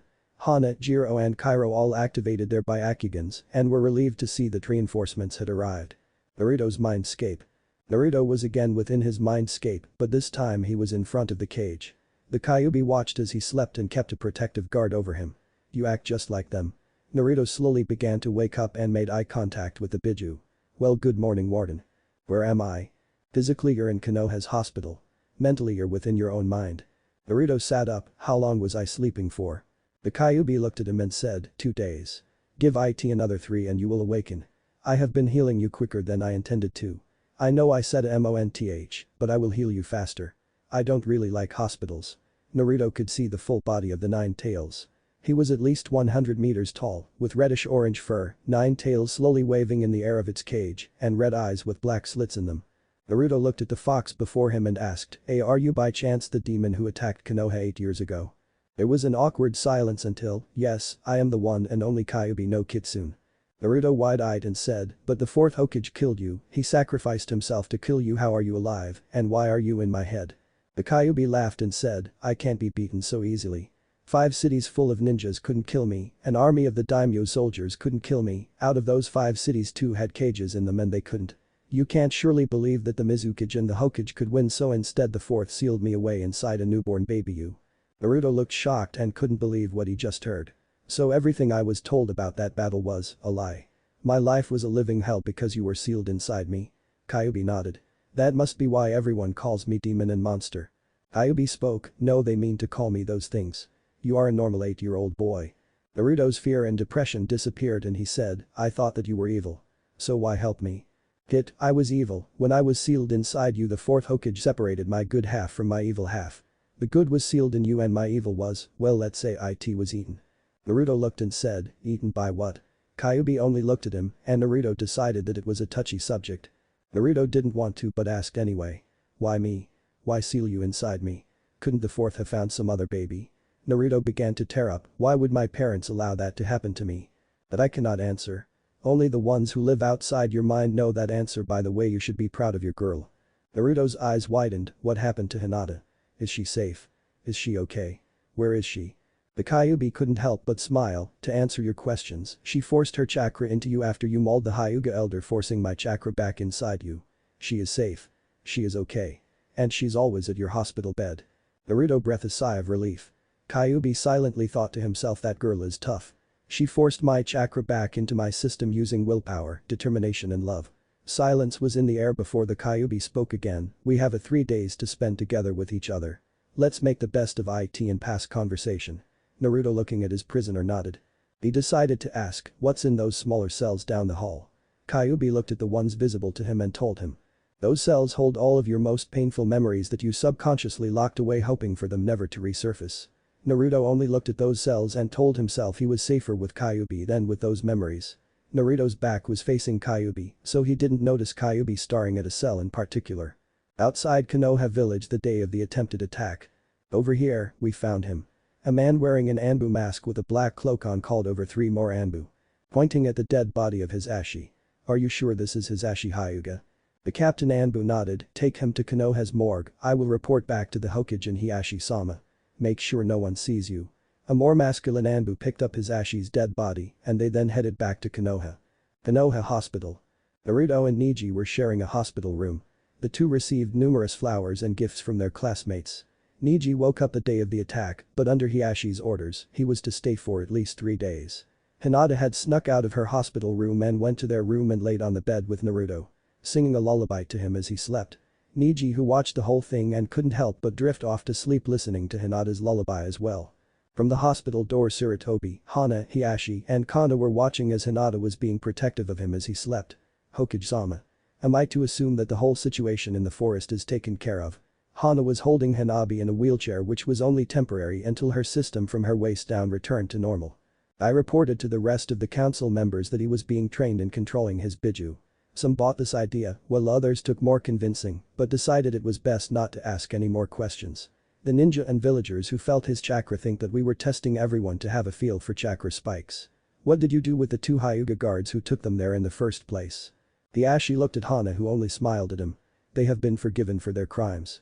They were forced into it by the clan's former head, so they are not to be fully blamed. Hana spoke up, but as branch family members, I've ordered them to work twice as hard and are to remain in the compound until I think they are allowed to leave.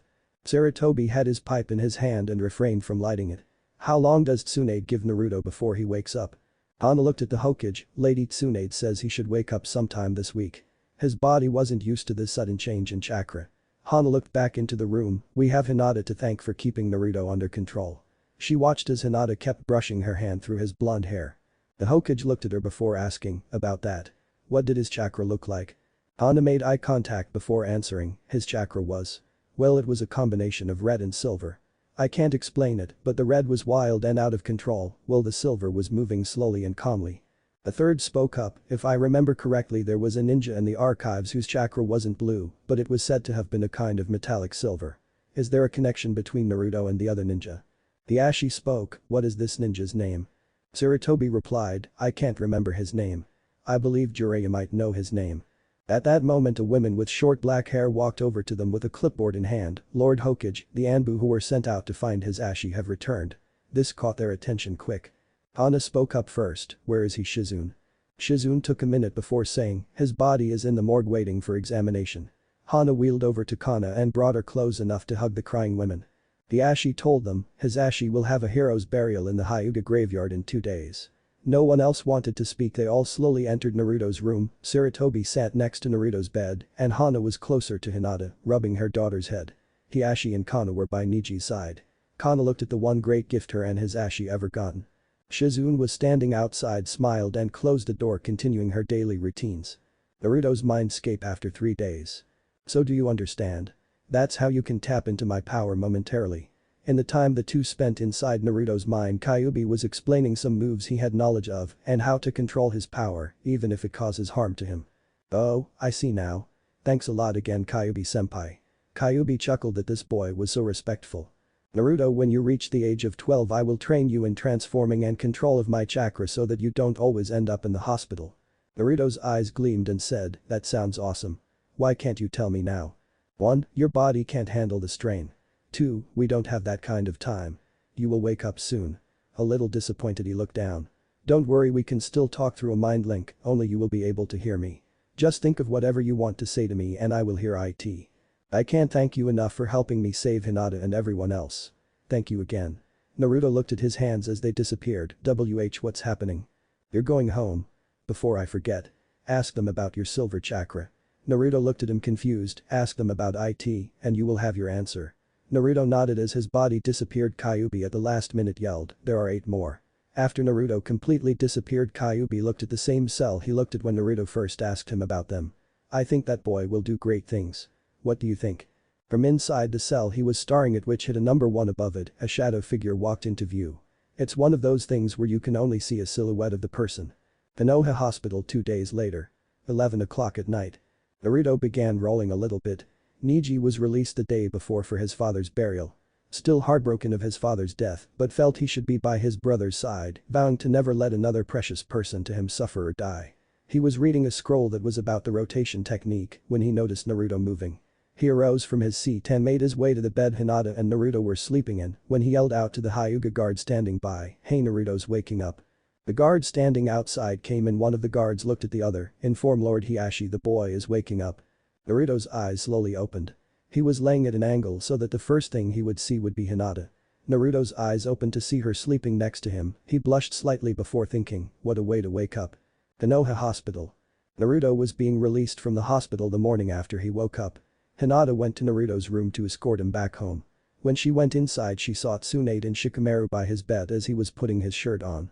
Ah, Hinata, come to pick up you lover. Tsunade teased. Hinata only had a small blush. Naruto looked at Tsunade before saying, Bachan, leave her alone. I'm glad you came to pick me up, Hinaheim. Giving her his smile. Shikamaru sighed and said, hey Hinata-san, how are you? Hinata bowed to Shikamaru, then walked over to hug Naruto, then held his hand, I'm doing fine Shikamaru-san. She turned to Naruto and told him, of course I would come get you. Tsunade thought, how sweet. She then walked to the door and said, well, you 3 should move on out of here. The 3 ninjas nodded and walked out toward the lobby only to see Hana, Little Hanbai, Niji, Kana, Shino, Choji, Ino, Sakura, Kiba, and Shizune. All except Hanabi, who tried, said, "Good morning, Naruto." Naruto was stunned to see so many people here to greet him. He couldn't help but get teary-eyed. Naruto said, "Thanks everyone for coming to see me." They all smiled and Naruto looked at Hinata and she was smiling too, and they and Shikamaru walked over to the group leaving the hospital.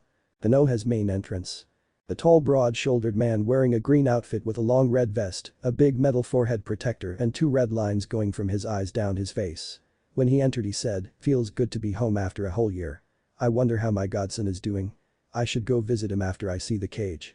He continued his walk to the tower to discuss important information with him. Hokage Tower. Naruto's friends all left one by one as they got closer to the Hokage Tower. Hana took Hanabi with her to get some rest back home, they were being escorted by Hiyashi's most trusted guards. Kana had to go to a meeting, Niji left back home with Hana to continue his training. Naruto and Hinata, escorted also, were told to go to the Hokage Tower and that Hiyashi and Sarutobi were already there waiting for them. They began their walk to tower's entrance. Naruto turned to look at Hinata, Hinaheim. Hinata turned to look at him only to have Naruto kiss her cheek and say, "Your good luck is the reason I'm still here today. So I'm returning the favor." Hinata blushed slightly. "Naruto-kun, you don't have to repay me." The two walked through the building till they reached the cage's office door. Naruto and Hinata stood there holding each other's hand before he knocked on the door. They waited only a few seconds before hearing. And the door is unlocked. Speaking loud enough to hear from the other side of the door. Naruto turned the doorknob. He and Hinata entered the room to see Sarutobi at his desk, Hiyashi sitting at the sofa to the side, and Jiraiya standing by Sarutobi's desk. Naruto's eyes shot open and he ran over to Jiraiya yelling, "Jiraiya-san." Hugging Jiraiya as hard as he could with a smile on his face. Jiraiya looked at him and said, "Good to see you again, kid. You seem to have gotten a little taller since the last time I saw you." Naruto at that moment asked him. "Hey, did you bring me something for my birthday you missed?" Jiraiya had the same smile Naruto had and said, "You know I always have a present for you. But first." His face then became serious, "Naruto, I want to know what happened to you in the forest." Naruto stopped smiling and looked at him, then to Sarutobi and Hiyashi. He saw that Hinata was holding Hiyashi's hand and sitting with him on the sofa. Sarutobi spoke up, "Naruto, you're not in trouble, we just want to know what happened to you in the forest." The blonde boy looked back at Jiraiya and told them what happened from when they got to the forest to when he blacked out. He also told him about him meeting his prisoner. "I woke up and I found myself in a sewer-like prison, it was cold, damp and scary, but I wasn't alone in there. I saw him." The 3 elders and Hinata continued listening with eagerness. "I saw Kyuubi in one of the biggest cells I've ever seen." Hinata couldn't believe what she heard. Naruto had the demon sealed inside him that everyone feared. Everyone in the room gasped and Sarutobi spoke up, "Did he tell you anything?" Naruto shook his head, "At first he only told me to use my chakra to focus it at my eyes. I felt, well, anger and hatred."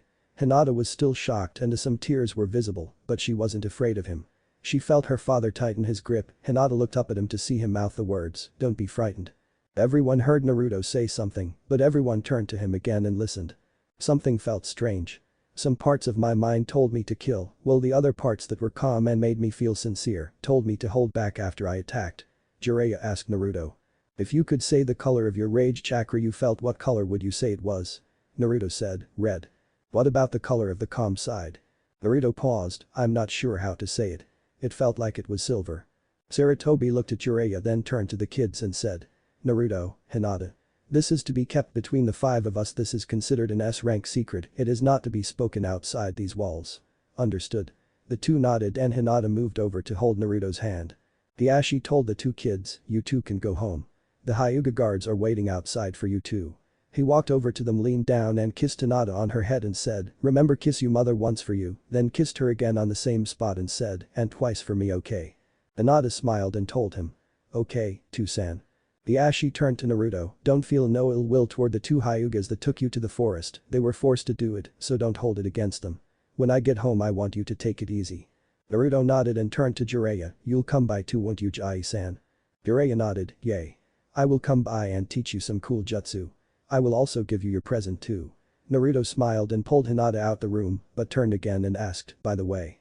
The 3 looked at him, "The Kyuubi said before I left my mind, he said there are 8 more, do you know what he meant by that?" Jiraiya smiled, "Don't worry about it. It's probably nothing too important, I'll have it figured out in no time, so run along now." Naruto nodded to he and Hinata left the office. The 2 ran back to the front entrance of the building to meet the guards. Hinata was walking with Naruto thinking, Naruto has Kyuubi sealed within himself. But he is Naruto and Kyuubi is Kyuubi. I won't get the two confused. Naruto didn't notice Hinata staring at him, he was too focused on what present Jiraiya was going to get him. The three old men could see the kids walking away with their escorts, then turned to each other and put on serious expressions. Hiashi asked Jiraiya, so what do you think? 8 more. Jiraiya raised his shoulders in a no-clue manner. Hiashi spoke, 8 more could refer to anything. I'm more worried about his red and silver chakra. Jiraiya said, it matches from what legends say. The Sage of Six Paths chakra was a metallic silver. Rumor says he split his abilities between his twin sons at birth and separated them at birth from each other on opposite sides of the elemental lands. From what we've just heard, Naruto's got the chakra and Pain has the eyes. Guess it's not a rumor no more. Sarutobi smoked his pipe and was leaned back in his chair, so what did Pain have to say when you told him about Naruto? Jiraiya told him, well, he was more than eager to hear what I had to say. Both Naruto and Pain are distant relatives.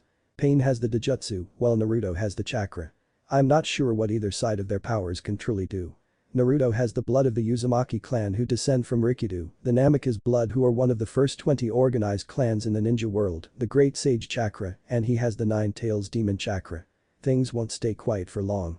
Hiashi wanted to know, what does this Pain intend to do? Jiraiya let out a big sigh before answering, he wants to train Naruto personally so that Naruto can apparently help him with his goals. Sarutobi stood up and demanded, what goals? Jiraiya turned around quickly, he didn't say only that he wants to train him to become. Become what? Both Hiashi and Sarutobi asked. Jiraiya told them, he says he has obtained the power to call himself the second Sage of Six Paths. He wants Naruto to become the third. Both Sarutobi and Hiashi looked at Jiraiya, I can't say for sure what Pain's goal is. What I really want to ask is who is going to be Naruto-sensei after the academy. Hiashi was also interested and the two turned to Sarutobi. Itachi Uchiha will be Naruto-sensei.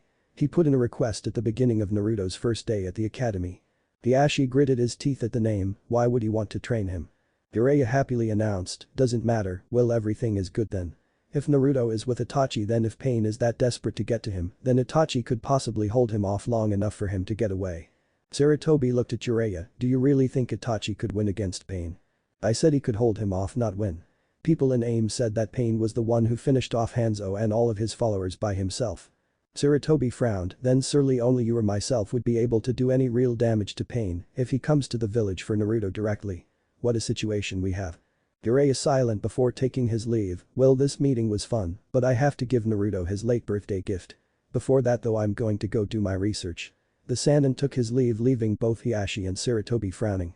Hiashi told Sarutobi, better inform Lady Tsunade to head to the bathhouses so she can lay down the law. Sarutobi agreed. Small explanation over the remaining week. Jiraiya narrowly escapes an angry Tsunade and the Shinigami after he was caught researching. He showed up at the Hyuga compound to give Naruto his present, which was allowing Naruto to sign the Toad Summon Scroll. After a few tries he was able to summon 2 small toads, Gamakichi and Gamatatsu, at the same time to Naruto's surprise, who were brothers and sons to the boss of the toads. Naruto was off the walls happy that he was able to do this. Hinata and Neji also signed a summons contract, it was their family's summons which allowed them to summon all kinds of birds, which was allowed by Hiashi since he felt that the two were ready for this moment. Hinata summoned a small eagle who had purple and black feathers on the body and had white on its head with a black tail made of swift feathers that started at its head and went down its back. The eagle was a girl and her name was Toritatsu. Neji was able to summon a small hawk. His hawk was black with patches of white on his body, but his tail feathers were long. The hawk was a boy and his name was Toritama. Ironic that Neji and Hinata's summons were cousins as well. Naruto, even though he was supposed to take it easy, he wanted to keep his promise to Hiashi to never slack off again, so he and Neji trained non-stop at the Hyuga dojo, going all out against each other. Hinata was being trained by her father and better using her Gyuukin style. Konoha Academy. After missing so many days of class, Naruto made up for it as quick as he could and even did some extra work to keep up with everyone else. It took a week, but he was able to get high enough to be able to have his match against Sasuke. But like it was when Naruto first fought, everyone was silently whispering that Sasuke will win again, everybody except for Hinata was unaware that Naruto lost on purpose. Naruto was in a crowd watching everyone else fight in the weekly sparring matches the school held, and he was currently watching Hinata and Sakura fight. Sakura wasn't good at any hand-to-hand fighting. Hinata on the other hand was trained alongside Naruto, Neji, and other Hyuga kids at least on a daily basis, so her taijutsu was above all the girls in class, but she held 5th place behind, in order, Sasuke, Shino, Naruto, Kiba, then it was Hinata. Everyone watched as Hinata ended the fight with gentle fist, using only going up to 16 palms, as not to do a lot of harm to Sakura's chakra network. Sakura shook a little before falling to the ground. Iruka walked over to see Sakura wasn't moving, rose his left hand, and pointed to Hinata and said, "Victory goes to Hinata Hyuga." Hinata walked over to Sakura and helped her up using herself as a human crutch. "Sorry about that, Sakura-chan." Sakura smiled and looked at Hinata and said, "Don't worry so much, Hinata-chan. You were supposed to fight to win, right?" Hinata smiled and helped her to Iruka, who sat the girl down to take a rest. Naruto cheered out, "Alright, Hinata-chan, you did great too, Sakura-chan." All the students clapped then waited for the next match. Mizuki looked at his clipboard and said that Shino and Sasuke fought last week, and so it was Naruto's turn to fight. "I hope Naruto doesn't hold back this time." He walked out some ways before saying, "Okay, next up to fight is Sasuke Uchiha and Naruto Uzumaki." Everyone hushed and watched as the two made their way to the center. Sasuke's ego got the better of him again, and he yelled at Naruto, "You ready to lose again, dope?" Almost like the first fight where Naruto stood there and said nothing. This time he said, "There's good news today, Sasuke." Sasuke had a confused look, and Naruto said, "I'm positive that after today you won't be so hostile to me." Sasuke only gruffed and took his stance. Naruto took his Muay Thai stance as well. Mizuki rose his right hand and brought it down, yelling, "Begin." The two launched themselves at each other. "Begin." Naruto and Sasuke launched themselves at each other. Sasuke threw a left punch aimed for Naruto's head. Naruto dodged underneath it and rushed his right shoulder into Sasuke's chest, knocking him back, and he followed up by punching Sasuke in his stomach. This forced Sasuke to fall down. As he was falling back, he swung his foot straight up to nick the side of Naruto's head from the jaw up. Shaking the hit off, he waited for Sasuke to stand up again. "Nice move, Sasuke. I wasn't expecting that kick." Sasuke was more irritated now that his attack wasn't successful. Sasuke smiled, then ran and attacked Naruto by trying to drop kick Naruto in his chest. Again Naruto dove under Sasuke and sent his hands up, grabbing Sasuke's shoulders and continued to bring him down, slamming his head onto the concrete. Sasuke felt his skull hit the ground with such force and felt blood come from his head. In a swift movement, Naruto flipped himself over Sasuke, grabbed the ankles of Sasuke's legs and tossed him across the training ground. Sasuke, while in the air, flipped himself and landed on his feet, skidding across the ground 7 feet. He waited again till Sasuke ran at him again. Sasuke sent punch after him over and over. Naruto kept blocking each punch thrown at him. Sasuke took a step forward and brought his fist back and was prepared to hit him, but then felt a sharp pain in his right knee. He hadn't seen Naruto kick Sasuke right on target, crippling him. The amount of pain was too much and he could barely stand up. Naruto saw this as an opportunity and leg swiped Sasuke using his left leg. He brought the same leg straight up and brought it straight down on Sasuke's chest, knocking the wind out of him. Sasuke coughed up some blood, took deep breaths and was on his hands and knees, still trying to catch his breath. "How can I be getting beaten so badly? I only grazed him and he's knocking me around. This can't be happening." Sasuke was filled with hate at the thought of an Uchiha being beaten this badly by an urchin. Sasuke looked at Naruto, who seemed to stare back without a care in the world. Sasuke, in a fit of rage, he launched himself at Naruto and he threw a left hook aimed at Naruto's head. Naruto was there to block but then felt pain in his side. At the last minute he saw Sasuke fake that punch only to be kicked on his left side, stunning him for a moment. After kicking him, Sasuke followed through with an uppercut to the stunned Naruto's face. Sasuke dropped down, bringing himself down to Naruto's waist and speared Naruto to the ground, hoping to end the fight the same way Naruto did to him in their first fight, except Naruto felt him grab his waist, trying to force him down. Naruto wrapped his legs around Sasuke's waist before hitting the ground. Once they did hit the ground, Naruto wrapped his right arm around Sasuke's head in a headlock, with his right forearm on Sasuke's throat. Strangling him, Sasuke was trying desperately to escape by hitting Naruto in his ribs and his head, forcing small trickles of blood to come out of Naruto's nose and barely busting his lower lip. Naruto was ignoring the small pain and continued choking him. Sasuke was beginning to lose consciousness. Every time he tried to pull himself free, Naruto's grip tightened. Naruto talked loud enough for Sasuke to hear, "I call this move the guillotine. Sasuke, listen to me, the more you move the more pressure I'm going to put on you. Please tap, I don't want to do this." Sasuke chose to ignore Naruto, thinking there was a way to escape, but that thought was fading, just like he was. Before blacking out, he heard him say something else, "There is no shame in submitting, Sasuke." At that moment Sasuke tried even harder to break the grip but found it useless and was really only tiring himself out even more. He was quickly blacking out from lack of oxygen. Naruto felt Sasuke go limp in his arms and he immediately knew that Sasuke passed out. Naruto let go and left Sasuke laying there passed out. Iruka called the match and quickly ran to Sasuke to check on him and told everyone that he only passed out and that he would be okay.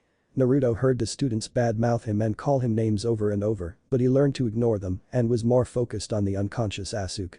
Naruto decided to add his 2 cents and spoke knowing Sasuke couldn't hear him. Sasuke. I don't know what kind of life you have and I don't know why you hate me so much.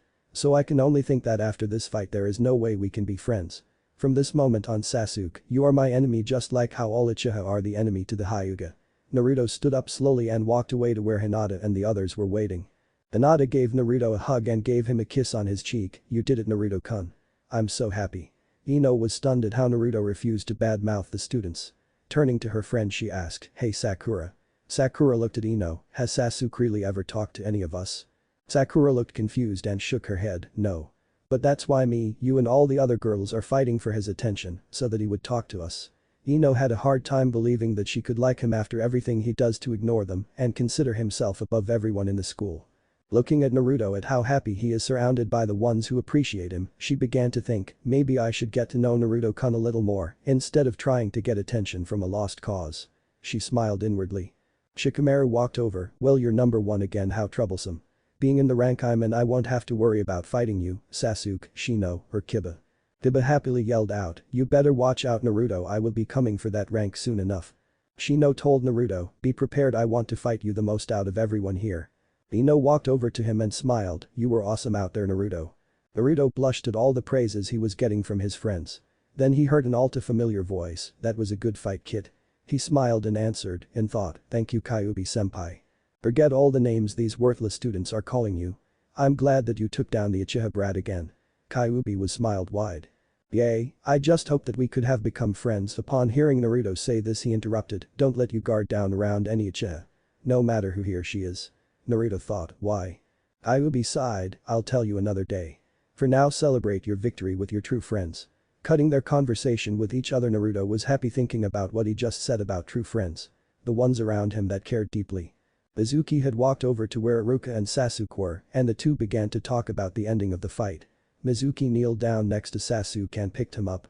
Mizuki had Sasuke on his back and was going to take him away to the nurse to get looked at since he lost some blood from Naruto slamming him on the ground. He turned and he looked at Iruka, it seems Sasuke's pride got to him again. Iruka spoke, yeah I know. That seems to be the Uchiha curse, sadly there is nothing we can do about that. When he wants to he will change. Hopefully for the better. Mizuki nodded turned and walked back to the school to see the school nurse hoping that he didn't get any brain damage from the fight. The academy roof. This boy amazes me every time I watch him fight. Yes it seems your mark on the sim is right on target, Itachi-kun. I must say seeing an Uchiha getting beaten is a lot different than hearing about it. Itachi was wearing the traditional black Uchiha outfit. He turned to look at the women standing next to him, well Aoi-hime, you live with him and yet you don't watch any of his training. The women wore traditional white Hyuga robes with a lavender sash across her waist, think Niji's outfit in Shippuden, and had dark brown hair. Just because I live within the clan doesn't mean I can just sit there and watch the younger kids fight in the Hyuga dojo. I have guard duties and of course missions for the cage. Why are you interested in him in the first place? Don't you want to train one of the other Uchiha kids here at the academy or even your little brother? Itachi frowned and looked back at Naruto and said, training any of the Uchiha kids is the same, no matter how much you change the training sessions. It's simple, you copy something they copy it back and then they are considered strong. Even without the Sharingan training them is still the same. I have had enough of it. That's when I found out about Naruto and thought greatly about it. He's different than any other kid in this village. Training him will actually be worth my time and effort and could even be fun. Aoi walked behind him and put her hands on his shoulders and said, this isn't like you Itachi. Showing such interest in someone especially in situations like this. Itachi smirked turned around and grabbed her waist and pulled her close. Using a sensual tone he said, I show greater interest in you and you don't seem to complain lover. His face only continued to get closer to hers. He stopped and stared into her lavender eyes while she stared into his black eyes. Their lips were almost touching each other's at this point and stopped when she spoke, I hate it when you do this to me and when you talk to me in that kind of tone. Why? It makes me want to agree to anything you ask me to do without question. Let's put that to the test then shall we? Let's go to one of those hotels at the edge of the village so no one can hear you scream. Bringing his lips on hers. She was lost in complete bliss, unaware that behind her back he formed a hand sign for the Shunshin technique. The two figures disappeared in the swirl of leaves, and no one at the school knew they were there. The cave somewhere. 9 holographic-like figures were inside a damn cave with only their eyes clearly visible. So what is the plan? We are to continue with what was set 2 years ago, Kisum. That sounds fun, fearless leader. Kisum said. Kukikuku, it seems the Konoha is becoming quite interesting lately. Pain spoke up, what are you talking about, Orochimaru? Kukikuku, it seems the Yondaime Hokage's son is becoming quite famous, he's being called the prodigy. Orochimaru smirked. The only female spoke out, that boy has nothing to do with our organization's plan, Snake. The man with the orange mask with swirl on the right eye spoke out, oh, Konan-sama is hiding something. I wanna know. This one was obviously childish. The man with a Venus flytrap around his body with his main body being different colors, with the left side being white and the right side black. The black half spoke, Toby sure is acting childish today. Toby at that moment slumped down, then the white half spoke, don't be mean to Toby, Zed. I don't mean to be mean to Toby, Sue. Black side. Kisum looked to his left and spoke out again, you're being awfully quiet over there, Madara-sama. A short man with a deep voice spoke out, Madara-sen will speak when he feels it necessary. The man with long black hair spoke up, Sasori-sen, you don't need to worry about me. As for the rest of you, the Namikaze boy is of no concern to us. Pain will handle that situation himself. Kakuzu, you are a different matter, you're one of the reasons this meeting was called today. The tall man with turquoise eyes and red surrounding them looked up, you need to stop killing our members. You've killed 3 this past year with Kidomaru being the 3rd, good S-class criminals are hard to come by. Kakuzu plainly said, those fools had no desire to obtain money, since that's what my position is in this organization, they were no longer needed. Above all, they pissed me off, I can't control my anger when I am pissed off. Toby comically said, oh. Kakuzu-sama is so cool, so badass. Orochimaru said, Kukikuku, let's finish this little meeting, I have experiments that need tending to.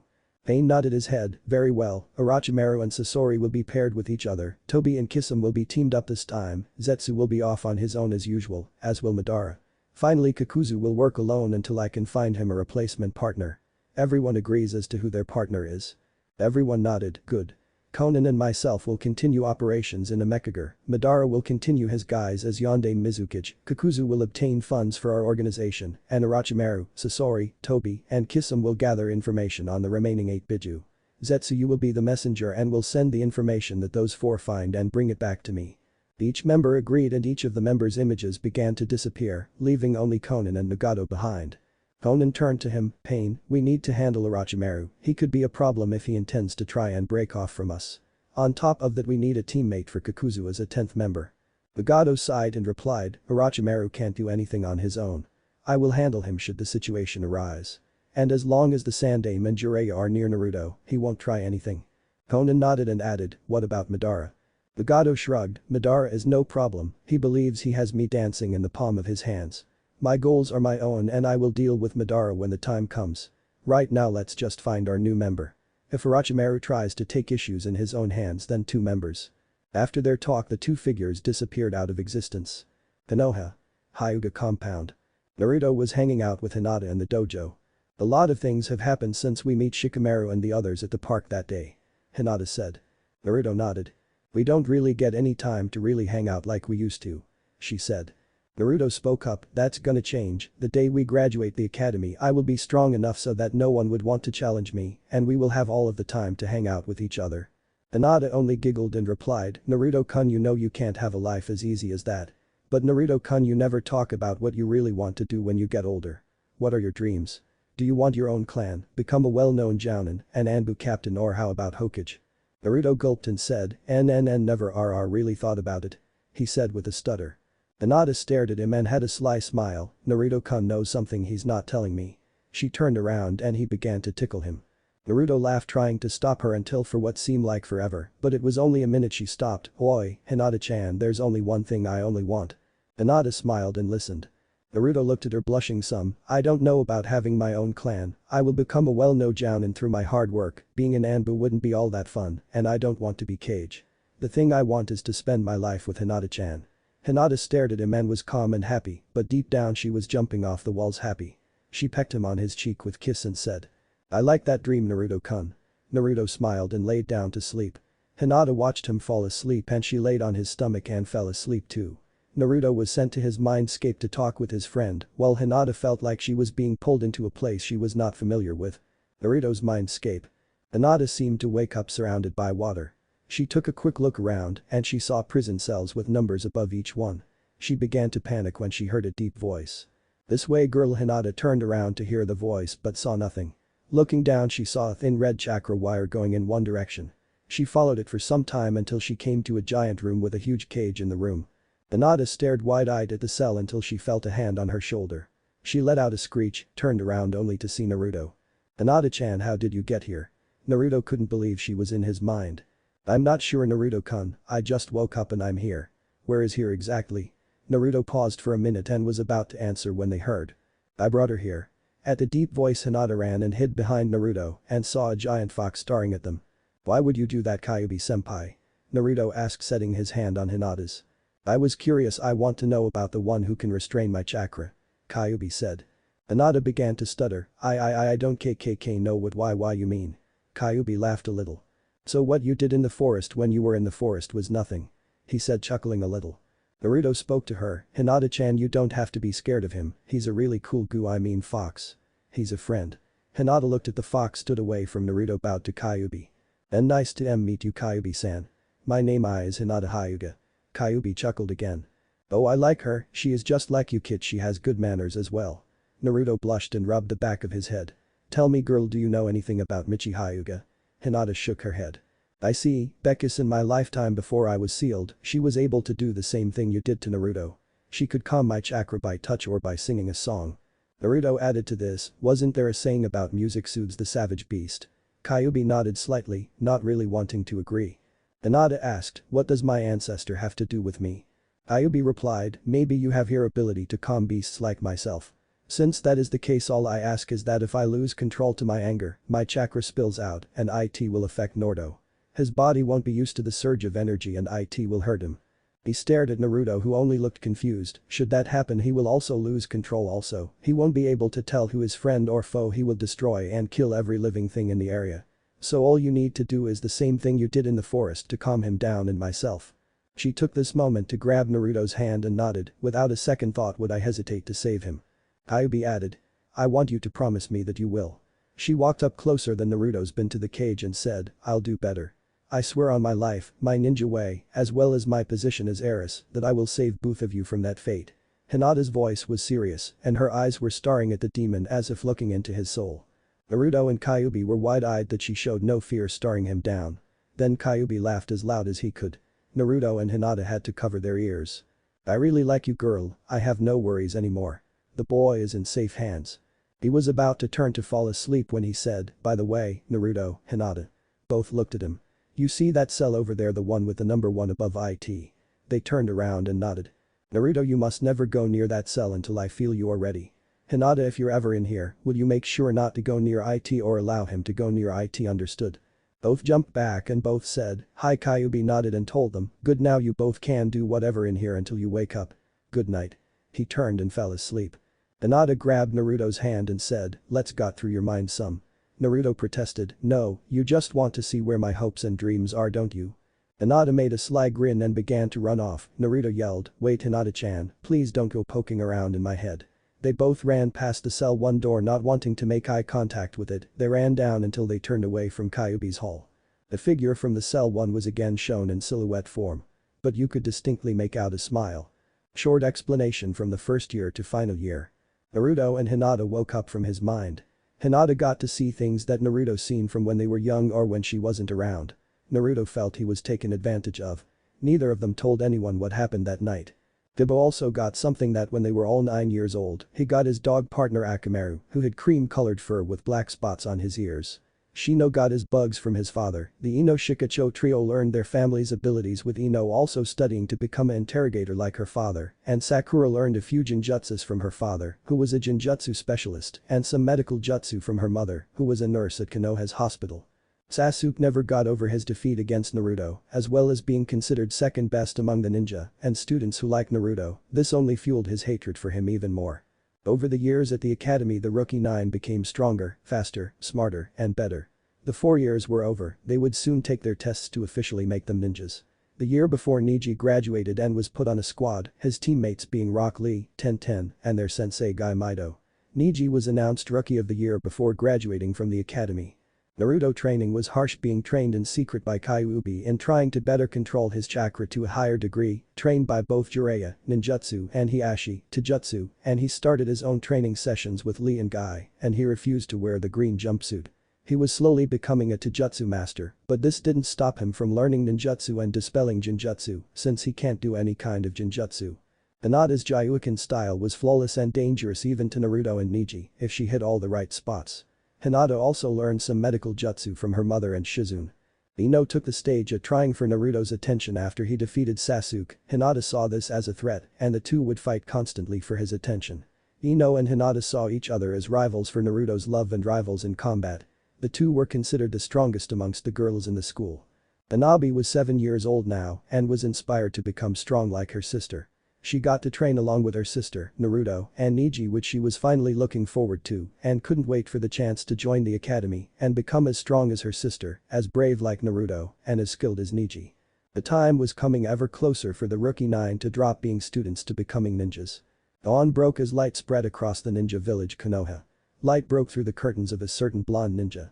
"Get up, kid, you're gonna graduate today and you need to wake up." Naruto slowly got up from his bed and rubbed his eyes and thought to himself, "Alright Kyuubi-senpai, I'm up." He decided to open his curtains more to let light inside. He turned and looked at his room. He had many lifting weights on the ground, a pair of gloves hanging on the wall, pictures with his family on the walls or his desk, his ninja outfit hanging on his door, some training equipment, a bookshelf with ninja tactics, strategies, jutsu, and novels for light reading. Naruto went to his bathroom to brush his teeth, took a shower, and straightened himself out. Leaving his bathroom, he put on his outfit, which was long black shorts that pass his knees, basketball shorts, but not called that, with a thick orange line going down the sides of the shorts, black sandals, a black shirt with the words Hyuga written on the sleeve of his left arm, and Uzumaki written on his right arm in orange writing. Naruto's blonde hair is a little longer in the back, which he kept well trained. He was a tad bit more tan than he was when he was younger. Naruto turned to grab some bandages that he wraps around his hands and half of his forearms. He grabbed his fingerless gloves that were hanging on his wall. On the knuckles of the gloves were metal studs. After getting completely dressed, his partner said, "After today let's get some ramen. We haven't had some in a while since you promised Hana that we would lay off the stuff for a couple weeks to eat healthy before the test." "Alright, I've been craving that as well." He was about to walk out the door when someone else barged in. To Naruto's smile, it was Hinata. "Good morning, Naruto-kun." Hinata was wearing her tan jacket with fur lining with a Hyuga symbol on the arm of the jacket. Black tight shorts, bike shorts, blue sandals, and a black mesh shirt underneath her jacket. Naruto gave her a hug and said, "Good morning, Hina-hime." Hinata giggled and said, "Tu-san, Oka-san, Oba-san, Hanabi Yamato, and Niji Naya-san are waiting for you for breakfast. Tu-san sent me to come get you." "Okay, Hina-hime." He closed his door and the two walked to the Hyuga eating area. Greeted by many of the other Hyuga who told the two that they were happy for them, but one Hyuga in particular told the two. "Oh, good morning Hinata-chan, Naruto-kun." Naruto greeted her and Hinata said, "Good morning to you to Aoi-chan, how is your day?" "It's going. I have to leave later today to go meet up with a friend." Aoi said, hiding her blush from the children. Naruto caught this and asked, "Oh, and who would this friend be?" Hinata began to chuckle. Aoi looked at them smiling, now Naruto-kun, that would be telling. "Anyway, I have to go hand these documents to some of my superiors in the main and branch house. Come back with those leaf hit I-ite." She passed them up, waving a goodbye to the two. Naruto and Hinata waved back and continued to go meet everyone who were sitting down to eat. Hanabi ran to her sister and hugged her. "Hinata-nichan. You're going to graduate today, right?" Hinata nodded to her. Niji looked at Naruto. "Today will be fun for you, won't it?" Naruto nodded and asked, "Will you be there for my graduation?" Niji unfortunately shook his head. "Sorry Naru, the Hokage is sending my squad on a 5-day mission, so I'm sad to say I won't see it." Hana smiled and said, "Don't worry Naru-kun, myself, Hana-sama, Hanabi-san, and Hiashi-sama will attend yours and Hinata's graduation ceremony." Hiashi smiled and said, "Yes, it will be fun today to hear that you two will graduate and become ninja. You'll make us all proud like Niji-kun here," and he paused for a minute, "Hisashi-san." Everyone slumped a little before he spoke again. "Before we eat, let's pray for him and for you two to graduate, shall we?" Everyone nodded, sat down, grabbed each other's hands and said a silent prayer for Hisashi. Naruto and Hinata ate their food and took their leave feeling more proud than usual. Naruto-kun, I'm kind of nervous. I know we'll pass, but I can't help but feel nervous. Naruto grinned and pecked her cheek with a kiss and told her, for luck. He smiled and so did she and they walked holding each other's hand to the academy. Uchiha compound. Sasuke woke to his mother knocking on his door telling him to get ready for breakfast. Sasuke got up and put on his black outfit, the black outfit he wore for the Chunin exams. But he doesn't have the bandage things on his arms. After getting dressed he went downstairs for breakfast joining his brother, mother, and his father at the dinner table. "So Itachi, I hear you're going to have your first Genin team this year?" Fugaku asked. Itachi nodded and replied, "Yes, the Hokage is going to give me my students after they pass, and I am to meet them tomorrow after their graduation ceremony." Sasuke turned to his brother. "Who do you think you will have on your team?" Itachi looked back at him, "That I don't know, Sasuke. You'll find out tomorrow when the Hokage announces the squads during your class tomorrow." Sasuke had hope in his eyes, "I hope that you're my sensei bro, so you won't have to waste your time on anyone else at the academy." Fugaku spoke up, "That's if you pass the graduation test to become a genin. I'm still disappointed that you've been constantly losing to the Hyuga's pet." Sasuke and his father haven't really been on the same page since Sasuke's defeat to Naruto over and over. Makoto looked at the time and happily said, "Sasuke-kun, it's time for you to head out now, you don't want to be late on your last day at the academy as a student do you?" Sasuke looked to his mother, "Okay, I guess I'll be going now." He stood up, "See ya everyone. I swear I will be coming back with my leaf hit I-Ite and make this clan proud." Everyone said bye to Sasuke as he walked out of the house. Walking around the Uchiha clan's compound, all of the Uchihas cheered for him to do his best and make them proud. Once he left the front gate he walked out to see a group of fangirls minus Ino. The girls began to crowd around him and followed him to class. Sakura was among the crowd, but she thought she was lucky enough to be one of the ones to hold onto his arms. Sasuke acted like he didn't like the attention, but deep down he liked every minute of it. Academy classroom. Naruto and Hinata made his way to where Shikamaru was sleeping and Choji was snacking, both are wearing their Naruto outfits from when they were genin, and so will the rest of the class. Naruto snuck up behind him and yelled, "Shikamaru, your mom is here and she looks pissed." Immediately he shot his head up and jumped up and was cautiously looking around. Naruto, Choji and Hinata were laughing and Shikamaru lightly punched Naruto in the arm and said, "Naruto, that's not funny, don't even joke about something like that. I thought I was going to die there for a minute there." Shikamaru had his hand on his chest in hopes his heart wouldn't pop out of his chest. They were interrupted when they saw Sasuke walk in the class with a crowd of girls circling him and trying to get his attention. Sasuke never walks over to anyone Naruto talks to. Shino followed after Sasuke and walked over to where Naruto and the others are. "Good to see you four this morning." Everyone else waved to him and greeted him. Kiba ran in with his partner sitting on his head who was still a puppy to everyone else but was a tad bit bigger. He greeted them also. Ino appeared out of nowhere and hugged Naruto from behind, "Good morning Naru-kun." Hinata got upset and shouted, "Get off of Naru-kun Ino." Ino turned to her rival, "What will you do?" She let go of Naruto and the two were staring each other down. As if by some unknown power all Naruto did was wave his hand in between the girls' line of sight and the two seemed to calm down. "It's too early you two for a fight, don't you think?" Hinata nodded, "You're right Naru-kun, I could settle this with Ino any other time." She glared at Ino and grabbed Naruto's right arm. Not trying to get one to be left out, she grabbed Naruto's left arm and smiled, "I'll be good Naru-kun." Shikamaru mumbled, "Troublesome." Shino nodded, "Yes, this is troublesome for Naruto-san." Dibble laughed, "What are you two talking about? You should feel lucky to have more than one girl throwing themselves at you." "Right Akamaru." Akamaru barked in agreement. Naruto wouldn't say it out loud, but he felt really lucky to have two girls show him such affection, remember he still is a guy. Things slowly settled down as students got into groups to talk until either Iruka or Mizuki came to settle them down. Everyone in class were talking about what the graduation test would be on and who would be the proctors for the test. At that moment a swirl of leaves appeared in the class which was a sign for everyone to take their seats. Iruka appeared out of those leaves and announced, well, look at all of these kids, oh I'm sorry future ninja of Konoha." Everyone smiled or giggled, "As you all know you will be doing a graduation test today to see if you become ninja. Myself, Mizuki-sensei, and a special guest who is a jounin, will also be one of the proctors to help evaluate you. When you meet her bow and introduce yourself since me and Mizuki-sensei already know you." Everyone nodded and Kiba spoke up, "What's the jounin's name?" Iruka looked at his clipboard and said, "I've met her before only once, but her name is Kurina Yuhi. She is a Jinjutsu specialist and is as of last month a new jounin, so she won't have a squad this year. Anyways, let's get down to it, you guys will have 30 minutes to get those jitters, butterflies, or whatever else you all have about the test out of your system. So I will return in 30 minutes and take you all down the hall to room reserved for your test. Good luck to all of you." Then he put his hands together and puffed out of existence. Those who could recognize it said that was a shadow clone and that the real Iruka was never there. Testing room. For the rest of the 30 minutes everyone talked and tried to calm themselves down. After a while Iruka returned and called for everyone to line up one by one. Students were called inside to begin the test, each one took 2 to 5 minutes each depending on the student. Soon it came down to the first of the rookie 9, Naruto Uzumaki. He turned back to look at his friends, everyone nodded at him and he grinned and walked through the doors. He entered the room and saw a table where Iruka, Mizuki, and Kurenai were sitting. Kurenai had red eyes with purple eye makeup, black hair, and wearing the traditional jounin outfit. She will have this for now. He bowed to the three and said, "Hello, my name is Naruto Uzumaki." The teachers bowed their heads slightly. Mizuki took the moment and said, "First Naruto, we want you to show us your basics.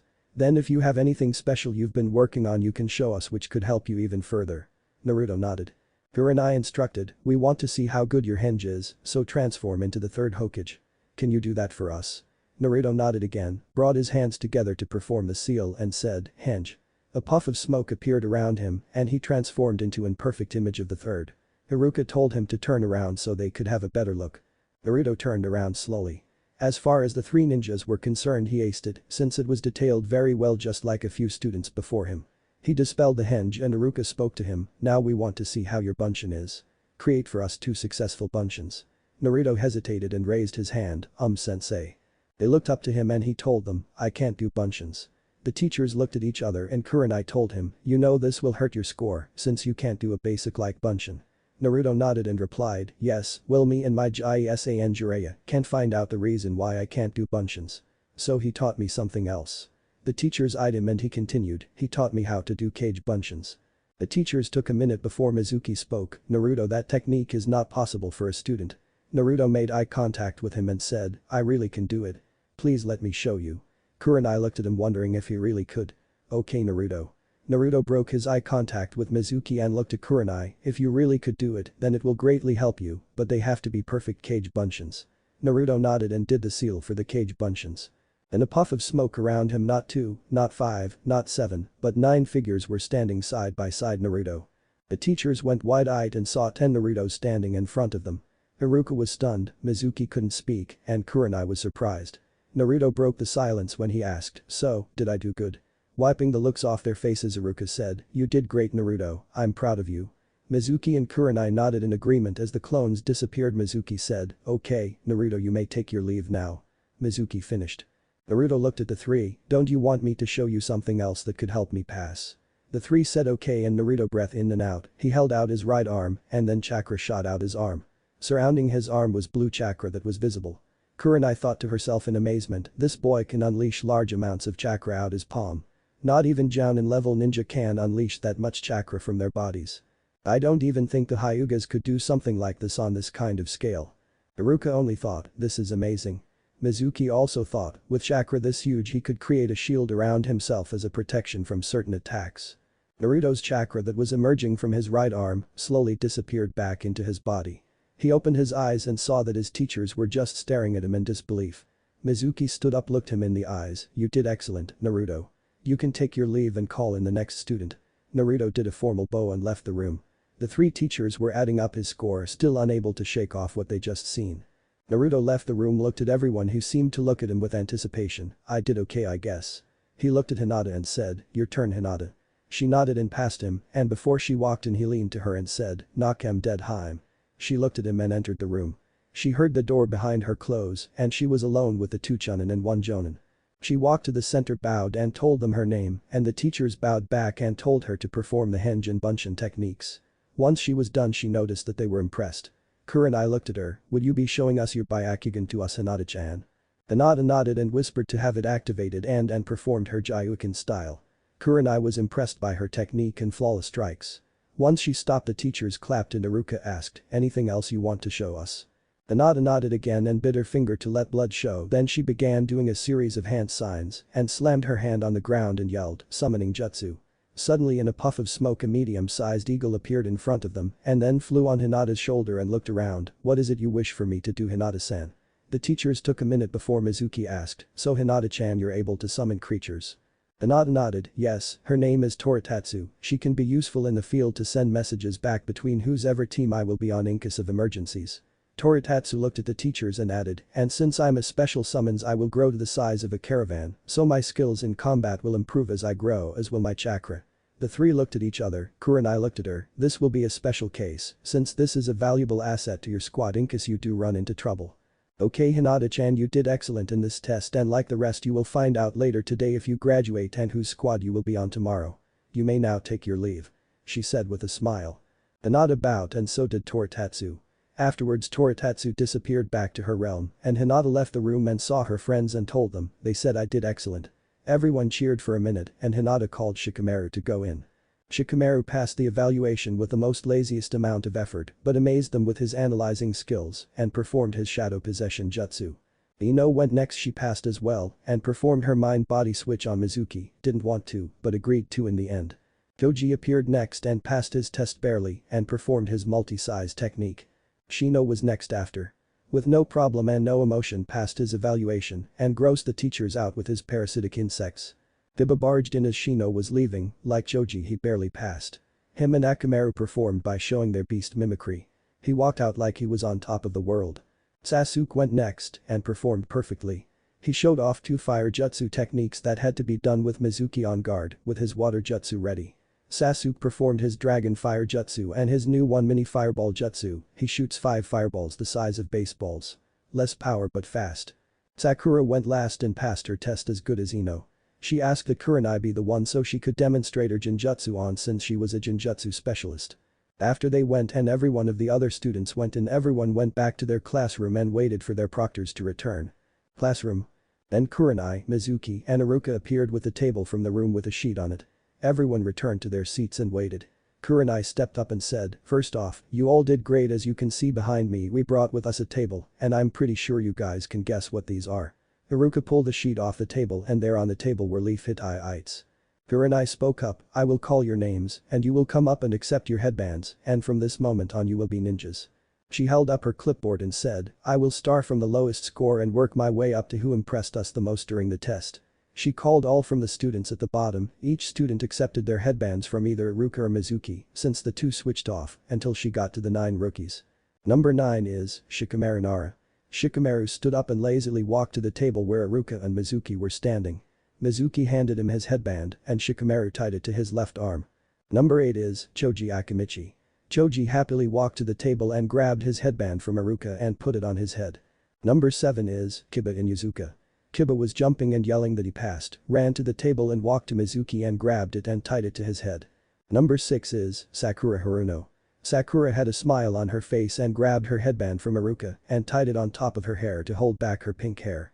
Number 5 is Ino Yamanaka. Ino made a squeal, gave Naruto a hug. And walked to Mizuki and took her headband from him and tied it around her waist. Number 4 is Hinata Hyuga. Hinata was happy that she beat Ino and she heard Naruto cheer for her. Walking to Iruka who nodded and handed her headband to her. She tied his around her neck, bowed and walked away. Number 3 is Shino Aburam. Shino said nothing, walked to Mizuki and accepted his headband politely and tied it around his head. Then slowly walked away. Number 2 is Sasuke Uchiha. Sasuke was stunned that he wasn't number 1, he was pissed but he didn't show it. He had one thought in his mind, it was him, he became number 1 didn't he? Upset he walked over and accepted his headband from Iruka, tied it to his head and walked away disappointed. With only 1 student left, she announced, as you all can't see since there is only 1 student and 1 headband left and with the number 1 spot left open, you can all guess that number 1 is Naruto Uzumaki. The rookie 9 applauded him and Naruto threw his hands in the air and said, I finally did it. He walked to the front and saw that Kurenai grabbed the last headband and handed it to him. You did great. The village should be proud to have you as a ninja, but that's not all.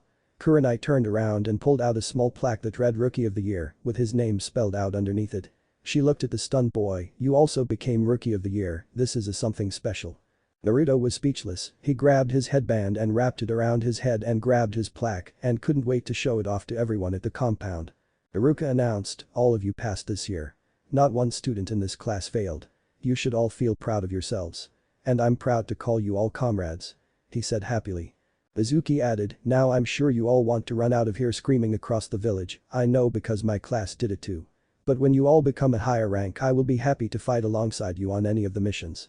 Some of the students were teary-eyed and began to take their leave of the class. Naruto was walking with Hinata holding her hand and he heard Kyuubi, "You did great kid. Thanks senpai. That means a lot coming from you." He looked at Hinata and told her, "Well, we became ninja Hinaheim." She looked at him and smiled. Ino was standing to his other side and he told her, "You did great Ino-chan." Ino blushed and the two girls grabbed his arms again. Both girls said, "I just hope we are on the same squad Naru-kun." They walked in the crowd and walked out the door to see a crowd of adults waiting for them all. Naruto saw his family and Hei were all smiling at Hinata and him waiting for the duo. He thought to himself, "I wonder if my real parents would be proud of me for graduating." Kyuubi heard that thought and said, "I'm sure they would be very proud of you kid." "Yeah, I guess," was the all he thought about. Hiashi watched them approach and he glanced at them seeing Naruto and Hinata with their leaf Hittites on, he was so proud of them. Naruto started showing off his headband and his plaque to everyone, saying that he was the new rookie of the year. Hiashi began praising the boy even further, Naruto couldn't help but blush because of it. Hana told them that the cooks at the compound made a special feast for them. Before starting their walk their path was blocked by a black-haired man. Hiashi looked at the man with great distrust. "Hello there Itachi, long time no see." Itachi smiled back, "Yes, it has been a long time hasn't it Hiashi-sama." Hiashi looked at the smiling man, "Something I could help you with Itachi." Itachi walked closer to the man and whispered, "What, a sensei can't come to congratulate his student?" Hiashi was distrustful of not just Itachi but all Uchihas, "Until tomorrow he's not your student. Now if you would excuse us, me and my family are going home to celebrate Hinata and Naruto's graduation." Itachi bowed, "Of course Hiashi-sama, sorry to keep you." Itachi was smiling still which only irritated Hiashi more. Hiashi waved his hands to his family and they started walking past him. Hana and Hanabi were walking next to each other, Kana, Hinata and Naruto were following those two. Itachi made direct eye contact with Naruto and mouthed the words, "See you soon Naruto-kun." After those three passed him he paid extra attention to the Hyuga following the rear. He stared at her and whispered, "I'll deal with you later tonight Aoi-heim." He grinned at her and she blushed and stopped next to him and told him in a seductive voice, "I'm sure you will, in fact I'm counting on it." Hiashi turned around and called out, "Aoi. Let's go." She turned away from Itachi and continued. "What did you say to him Aoi-chan?" Kana asked her once she caught up. Aoi put up a smile and said, "I told him had he tried anything on Hiashi-sama, he would find himself face first in the ground." Kana had a hard time believing that but chose not to say anything about it. Itachi turned away and headed to where his family was and walked over to Sasuke, "Congratulations Sasuke-kun on graduating." Sasuke was proud that he got praise from his brother. Makoto hugged Sasuke, "Yes, my Sasuke-kun graduated, I'm so happy. Now both of my boys are ninjas." Sasuke was embarrassed that his mother was making a scene. Fugaku put his hand on Sasuke's head and said, "You truly are my son." Sasuke was at a lose of words that he got praise from his father. With that said Sasuke, the entire Uchiha clan will go to the main hall to have a grand feast for all of the Uchiha kids who graduated today later tonight. Sasuke nodded with happiness, but that all disappeared when Itachi spoke up, "Sorry, I won't be able to make it to the party." Fugaku glared at his oldest son, "What do you mean you won't be able to make it? This is a special day for the Uchiha clan." Itachi showed no emotion, again, "Sorry, but I have a mission later and I'm not sure how long it will take." Fugaku continued his glare at his son, "What mission does the Hokage have for you that can't wait until tomorrow?" Itachi said plainly, "I'm to meet with Aoi Hyuga later for a mission around the village for guard duty." Fugaku upon hearing this demanded, "You don't need a Hyuga to do that. Tell the Hyuga witch you could do this on your own, if she objects then make her submit to you." Itachi frowned at what he called his women, but then laughed inwardly, "If only he knew how bad I can make her submit to me." Images of himself and Aoi at hotel room flashed through his mind and how his ears ring when she screams his name. "I don't intend to do that, with her the mission will go that much more quicker, smoother, and quieter." At the comment he just said he laughed, "Yeah right." Fugaku sighed, "Fine, but come back to the party as soon as you can." Itachi only nodded, walked over to Sasuke and said, "Sorry Sasuke, but this is a ninja's life. You will be doing things like this from now on." Sasuke kind of brightened up at hearing that. "It's alright Itachi Nai. It is true this is our life." Itachi patted Sasuke's head and walked away. Hyuga compound. Many of the Hyugas attended the feast to congratulate their hero Naruto and their heiress Hinata on becoming ninja. Over the course of the 4 years Hiashi was winning in his debate on merging the branch and main families together and to finally rid the caged bird seal from their home once and for all, something his brother always wanted. It was only a matter of time. Naruto surprised Hiashi when he suggested telling the caged bird seal to the Hokage so that it could be placed on prisoners in case of riots or use it as punishment or interrogation. But they had to wait it off until they came to an agreement. Jiraiya was at the party, Tsunade showed up, Shizune also came by, and so did Kakashi. Sorry, I'm introducing him late in the story. Kakashi could only see Naruto on rare occasions since he was Anbu captain, but was asked by the Hokage to become a Jounin sensei this year. He was one of the Anbu who would watch and protect him from a distance in case if someone tried anything on him. This was an upside for him since that would mean he could see Naruto and protect him. That was until the Hokage made the law stating anyone who attacked Naruto was killed on sight. Kakashi happily approached and said, "Hey there Naru." Naruto was happy he could show up for his graduation party. Kakashi Naichin. I happy you could make it to my party. You kidding, I wouldn't miss the chance to see you become a ninja. The two were one and the same. They had a deep commitment to family, their duty as ninja, the will to protect and fight for those precious to them, and they would die for one another. Kana was watching the party and was greeting all of the branch members of the family. Kana was making sure everything went by perfectly. Hanabi was with her sister asking to try on her headband, and Hiashi was talking with the two Sannin. Jiraiya snuck away and was able to get a hold of Naruto and pulled him away from the crowd to talk to him. "Hey Naruto, I'm really proud that you became a ninja." Naruto couldn't help but smirk. "I wanted you to know that if I compare you to two of my former students you're their age. You'd be the strongest, but don't get ahead of yourself, you would only be slightly stronger than the two." Naruto and everyone else in the village knew that he trained the fourth Hokage, but to be told that he was stronger than the fourth Hokage when he was 12. "Dai-san, I'm only strong because I have you and Hiashi-sama there to train me." Naruto paused and wanted to ask, even though he knew it could be a long shot, "Jai-san." Jiraiya looked at him and was listening. "Do you know who my Ka-san and Tu-san are?" Naruto asked, hoping to get an answer. Jiraiya was a bit shocked that Naruto asked him since he didn't want to tell him the truth yet. "Well yeah, I did know your parents." Naruto's eyes gleamed, hoping to finally find out something about them. "Your parents, well they were very strong and talented ninja. If they were alive right now, you would be showered with love and gifts even if it wasn't your birthday." Jiraiya told him the truth, but not about who they were. Naruto asked, "What were their names?" Jiraiya made an animated surprised look that he forgot to come up with names. "Well you see, but by some miracle he was saved by Kakashi." "Naruto, your mother's name was Sylvie Uzumaki and your father's name was Kaido Uzumaki. I had the honor of tagging along with them on missions from time to time." Naruto's attention was on Kakashi and didn't see Jiraiya mouth the words to Kakashi, "Thank you." Naruto wanted to ask another question, but he was caught in a conversation with Kyuubi. "Hey kid, leave the talk about your parents here." Naruto held up his hand to Jiraiya and Kakashi, both men knew about his conversations with Kyuubi. "What do you mean?" Kyuubi told him, "Trust me, you will have everything come into the light very soon." Naruto trusted him, and Kyuubi cut the link with each other. Naruto was disappointed that he couldn't learn more from the two. "Well Jai-san, thank you for telling me something about them." Hinata ran over to where he was and hugged him from behind. "Naru-kun, everyone wants to congratulate us, come on over here." Naruto nodded and followed her to a crowd of people some ways off. Kakashi looked at Jiraiya. "You know that now we told him, we will have to tell everyone who knows the truth in case he decides to ask anyone else." Jiraiya sadly nodded. "Yeah, he has to wait just a little while longer to know the truth about his roots." Right after finishing his sentence he felt a surge of chakra hit his body and thought, "He's here." Naruto, who was not too far away and felt the same feeling, Kyuubi linked with him again. "Naruto, someone else is here who shouldn't be." Before he could answer he felt a hand touch his shoulder. He turned around to see a tall man with spiky dark orange hair, with 3 bridge piercings on his nose, 2 lower lip piercings and a number of piercings in his ears. The man had some glasses on and was wearing a Konoha Jounin outfit. Jiraiya saw the man and thought, looks like he infiltrated the village successfully. "What do you want here, Pain?"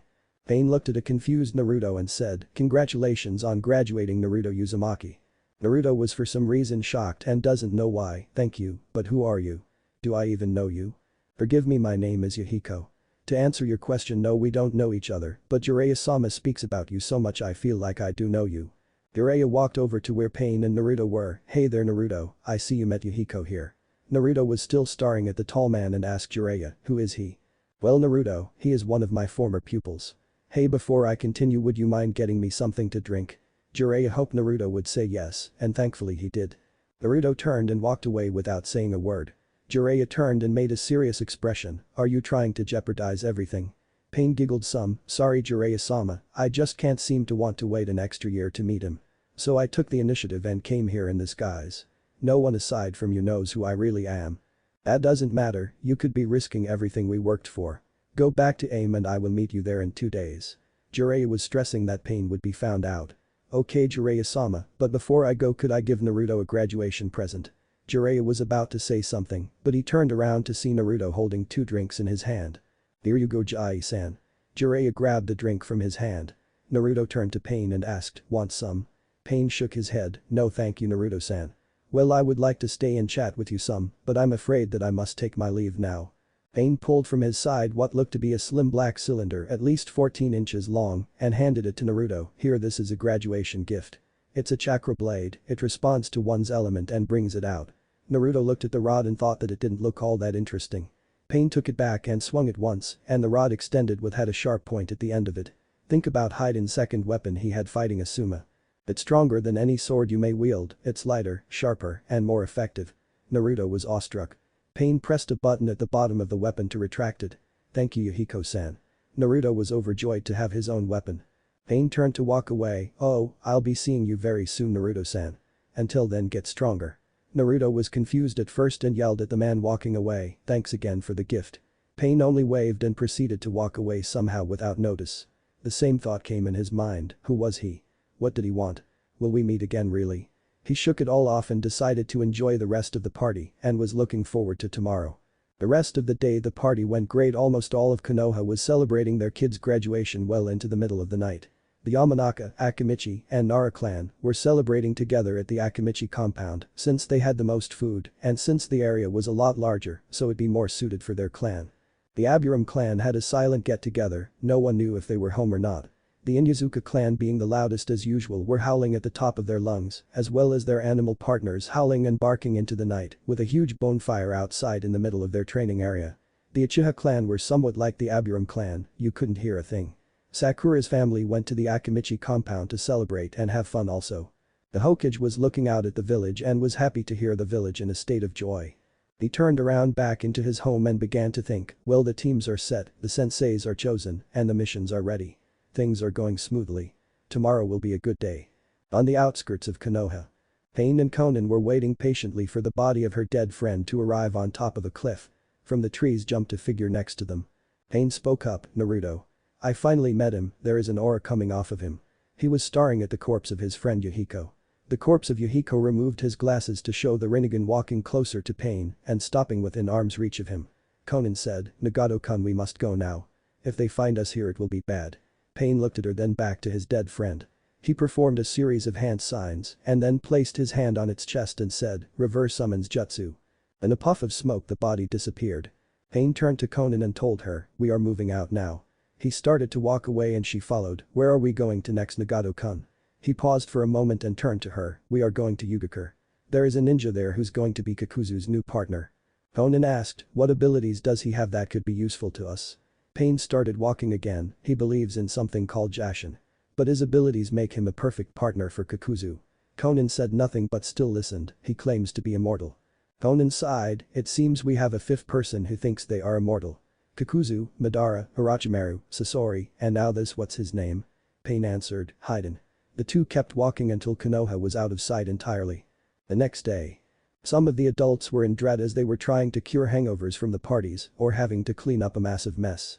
It was around 7 o'clock in the morning and the fresh Genins were heading out to the academy one last time to find out who was on their squads. They were using the large auditoriums that they use for this occasion or in case of emergency villager meetings. Genin were coming either alone or with their families. Niji sent his summons Toritama to deliver a message to Hiashi saying he would return in 2 days, much to Naruto and Hinata's disappointment. Naruto and Hinata came walking with Hiashi and Hanabi, as well as 5 bodyguards. Naruto and Hinata were surprised that Hana and Kana drank so much, even to Hiashi's great surprise as well, that his wife could handle that much alcohol. Behind them was Kiba, Akamaru, his sister Hana, and his mother Tsume, who was nursing a massive hangover. Ino and her father Inoichi came next with Inoichi laughing at Shikaku who was being carried somewhat by his wife. Shikamaru was lagging behind the group shaking his head at his father. Shibi and his son Shino were coming out next. Shibi surprisingly smirked at his hungover friend Shikaku. Choza and Choji followed after the Aburams and couldn't help but break out in laughter as well. Sakura and her mother showed up and walked over to Inoichi. Sakura was looking for Ino and spotted her in a heated argument with Hinata about Naruto again. Sakura felt like she was the middle girl who always had to stop the catfights between the two. The final group to show up was of course Uchiha kids and their parents, among them were Fugaku, Mikoto, and Sasuke.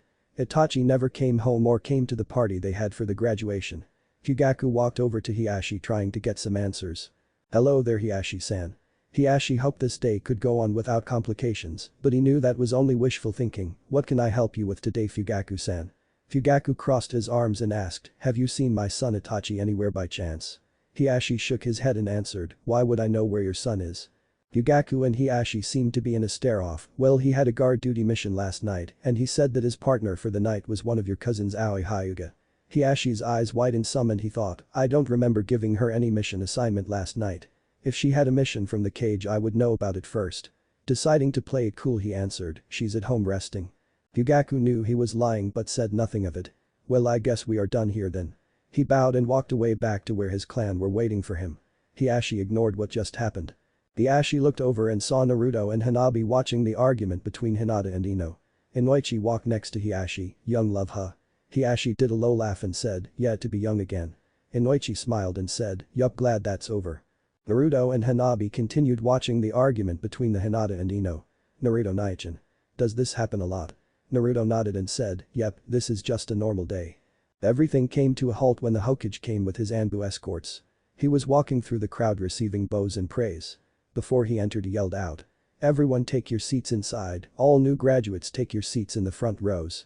All parents, guardians, or friends fill the back rows first." He entered the auditorium followed by the crowd. The genins filled the front rows as instructed and the families filled the back rows. After everyone was seated they all noticed a group of jounins appear from the back of the stage and stood behind the Hokage. Among them was Itachi in a jounin attire. In a thundering voice the Hokage spoke, "I'm very proud of all of you today. You are no longer kids, you are ninja now. This is a special day, a day in which you will be put in a 3-man squad with a jounin sensei. This only means you are moving to the next level." His assistant for today who appeared from the back as well was Tsunade. She walked over to him and handed him the paperwork. "In my hands are your names, the names of you teammates, and the name of you sensei. We will start with squad 1. He yelled out random names of students and when they were called to the stage, they were to meet their sensei and leave the auditorium to either begin training or talk to better familiarize themselves with their squad. When he got to Team 7 he yelled out, "Team 7 is Sakura Haruno, Kiba Inuzuka, and Sasuke Uchiha." All of Sasuke's fangirls pouted and Sakura showed restraint, but her inner Sakura was yelling "I won." The three walked to the stage and he announced, "Your sensei will be." Sasuke made eye contact with Itachi, hoping it was him. Kakashi Haddock. Fugaku was shocked, Sasuke was wide-eyed, and Kakashi said damn. Kakashi walked out from the rest of the jounin and walked to the three, "Well, looks like you're on my squad. Meet me on top of the academy roof ASAP." The three nodded and left the room. Kakashi put his hands together and used the Shunshin technique to leave. Sasuke passed Itachi and stared at him wondering why he wasn't his sensei. Skipping squads 8 and 9. Sarutobi began again. Team 10 is Shikamaru Nara, Choji Akimichi, and Ino Yamanaka. Ino pouted at this since she wasn't on Naruto's squad. Naruto patted her back and said, "Don't worry, it doesn't mean we still can't hang out." He grinned at her and she felt somewhat better. Shikamaru got up and dragged his feet while Choji happily got up and met his team on the stage. "Your sensei will be Asuma Sarutobi." The thought that went through everyone's mind was his son. Asuma stepped out and greeted them, "Well, how about we meet at training ground 21. The three nodded and followed him out of the auditorium. Skipping from squads 9 to 12.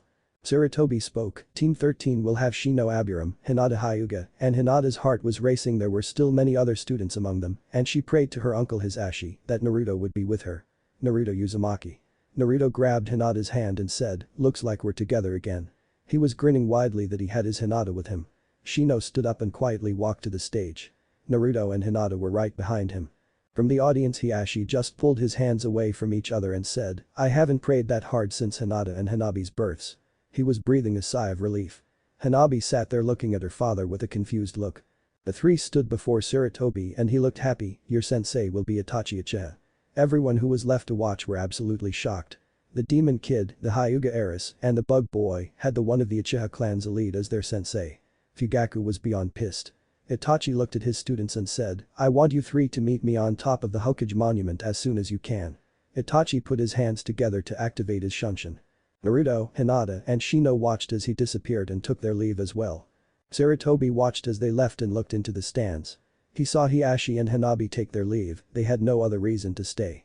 He looked over and saw Fugaku had a pissed off look on his face. "Great, he's going to raise hell about this when I get back into my office." Fugaku and Mikoto stayed to watch the rest of the Uchiha kids get put into squads and meet their senseis. The rest of the squad ceremony went off perfectly and everyone left one by one. Sarutobi took the back way out, he wanted to avoid Fugaku at all cost. Top of the Hokage monument. Above the massive mountain was a lookout spot where people could come to look through a scope to see the whole village. Itachi was standing by the railing looking out at the village. Naruto, Hinata and Shino walked to the area he was waiting at and the three took a seat at a bench nearby him. Itachi turned around and looked at his students before him. Itachi spoke up, first off let's get to know one another. I want to know what your likes are, your dislikes, also what your goals and dreams are. Shino decided to ask, Sensei, could you give us an example? Itachi nodded, my name of course is Itachi Uchiha, I like my family and comrades, I dislike traitors or people with a superiority complex, my goal is to help my clan with that complex. My dream is to have a family of my own and train a ninja that everyone will know. He paused for a moment, then looked at his students then pointed at Shino, why don't you go next Shino-kun? Shino stood up, my name is Shino Aburam. I like collecting and researching different bugs as well as my close friends, I dislike people who jump to conclusions about them, people included. My goal is to become clan leader and my dream is to discover as many bugs as humanly possible and to help a certain person to the top. Shino sat back down and they waited till Itachi pointed to Hinata, your turn Missy. Hinata stood up also, my name is Hinata Hyuga. I love my family and my friends, especially Naru-kun. She looked at him and blushed, I dislike people who try to hurt my precious people. My goal is to become a well-known herbalist and my dream is to bring the branch family together with the main family in my home and to rid every branch member with a caged bird seal. Itachi smiled at her dream. Finally he looked at Naruto and said, looks like you're the only one left. Naruto stood up, my name is Naruto Uzumaki. I like my friends and especially my family and my Hina-hime. Hinata blushed a deeper red. I dislike people who judge others without getting to know them first. He looked over at Shino and remembered what happened a while back. My goal is to become very strong so I could protect everyone and my dream is to live my life how I want to live my life. I will be the one to break everyone's belief that their lives are preordained. You are in control and no one else. Itachi looked at him, Naruto-kun, those are all the qualifications of a Hokage you know. If I weren't mistaken I would have thought that your dream would become Hokage. Naruto was looking at him as well, if I do become Hokage, I want it to be known that I worked for it and not that Kami destined me for it. Naruto giggled some. Itachi smiled and was happy he got Hinata and Shino as well. Those two fight for something more than themselves. I can't say the same for my clansmen. After Naruto's little speech those two seemed to have brightened up even more. Itachi closed his eyes and said, it's getting late, the ceremony took longer than expected. He opened his eyes and looked at them, meet me at training ground 13 tomorrow morning at 6 o'clock. Eat a good dinner, get a good sleep and have a small breakfast. I will tell you what your test will be tomorrow. Hinata spoke up, Itachi-sensei, do we need to bring anything? Itachi said, bring as many weapons necessary, the test will help me see where you need improvement. With that said you three can leave now. Naruto, Hinata and Shino began to walk away, as they were walking Naruto asked the two, hey let's go get some ramen, I'm starving. Hinata answered, ramen does sound good about now, what do you say Shino? Shino replied, I don't have a taste for ramen, but there is a first for everything. Naruto raised his hands and said, well on to Ichiraku ramen. The trio started walking to the Ichiraku ramen bar, much to Naruto and Kyuubi's joy. Itachi watched them walk away and continued to watch the sunset on top the monument. He then felt a heavy weight on him as if someone was watching him. He looked at a group of trees behind him and focused on one spot. Itachi spoke out, you can come out now. A figure appeared out of some of the trees in the area. My father sent you didn't he? The ninja had Anbu armor, but on the mask was the Uchiha crest. Lord Fugaku wants you to meet with him now. Itachi turned around to look at his fellow Uchiha and followed him back to his home. He thought to himself, this is going to take a long time. Sorry Aoi Haim looks like we won't spend tonight together. The two later disappeared using Shunshin. Naruto's room. Naruto's alarm went off and he rolled on his bed and slammed his fist on it to turn it off and looked at the time it was 4:30 in the morning. He sighed got up to take a shower and get ready for the day. While in his shower he searched his mind to see that not even his friend was awake at this time. He silently mumbled to himself, this is an unholy hour to wake up. Leaving the shower he brushed his teeth and then got dressed. He looked over on a desk that was in his room that had a few books on it and picked up his holsters that had his kunes and shurikens. He wrapped them on his waist, afterwards he looked at his desk again and saw his chakra rod that he got from Yahiko, Pain. He reached over and grabbed it and attached it on his waist as well, well this is as good a time as any to try and use it. He said to himself.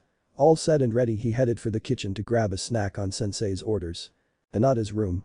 Hinata woke up to the sound of her alarm clock, but she gently shut hers off. Hinata was a morning person unlike most people in the village. She stood up to open her blinds to see that the sun's rays were barely scratching the horizon. Like Naruto, she took a shower and got ready also, grabbing her ninja gear and walked out the door to the kitchen hoping to see Naruto. Hyuga kitchen. Naruto was looking through cabinets to find a snack when he heard footsteps behind him.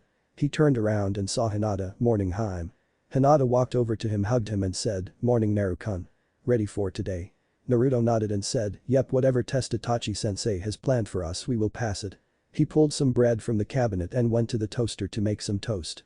Both had at least 2 slices each and a glass of water to keep themselves hydrated. They saw the clock and it said 5:20 and decided to head out. On their way to the gate they saw a few Hyugas who were on guard duty or were getting up for early training and exercises. They left in the compound and were headed for Training Ground 13 for their first time ever as a team. Training Ground 13. Shino was leaning against a tree waiting for his teammates to show up, good thing he didn't have to wait long. He spotted the 2 lovebirds walking side by side. Good morning Hinata-chan, Naruto. Hinata was first to greet him, good morning to you too Shino-san. Naruto greeted him too, morning Shino. Get much sleep? Shino answered, yes. I'm well rested and ready for today. What about you? This is a bad time to wake up. But I'm gonna have to put up with it. Naruto answered, rubbing the back of his head, we have I think at least 10 minutes, since it took me and Hinata a while to find this training ground. He sat down and said he was gonna rest till Itachi showed up. Hinata agreed and sat next to him and rested her head on his shoulders. Shino sat next to a tree that the 3 were by and leaned against it to rest as well. The 3 rested for the 10 minutes before Shino felt the insects inside him move around, alerting him that someone was coming. He sat up and woke up Naruto and Hinata. The 3 stood up and saw Itachi walking to them. They rubbed their eyes for a second and stood up straight. Itachi stood looking at them, glad to see you 3 made it not only on time, but also early. Now shall we begin? He reached into a backpack that he brought and pulled out some rope. Naruto-kun. Tie my right arm behind my back. Naruto didn't know why, but he did it anyway. Make sure it's good and tight. Naruto tightened it and made sure the knot was solid. The point of this test will be that you will have to knock me on my back. Hinata asked, is that all we have to do sensei? Naruto and Shino were wondering also, the 3 had thought there would be more to it. Itachi nodded and said, to make it fair, as you can see I will only use my left arm, legs and anything else on my body I can use to counter you. I will attack, but I will mostly try and defend against you. As well, since my arm is tight I can't use jutsu and I won't use my Sharingan. Naruto and Shino looked at each other. The 2 knew there was more than he was telling them. Itachi stood still and said, let's see if you can accomplish this. You have till noon to complete this, if not I will deem you not worthy to be ninja and you will be sent back to the academy. Hinata and Naruto eyes widened, Shino's probably did if you could see through his glasses. Naruto yelled, what? If we don't knock you on your back we are sent back to the academy. Itachi replied, yes. Also if the one of you accomplishes this on his or her own, then that one will stay and the Hokage will give me 2 other students in place of the 2 who didn't knock me on my back. Use any weapons necessary and any tactic necessary to accomplish your mission. Basically come at me as if you want to kill me.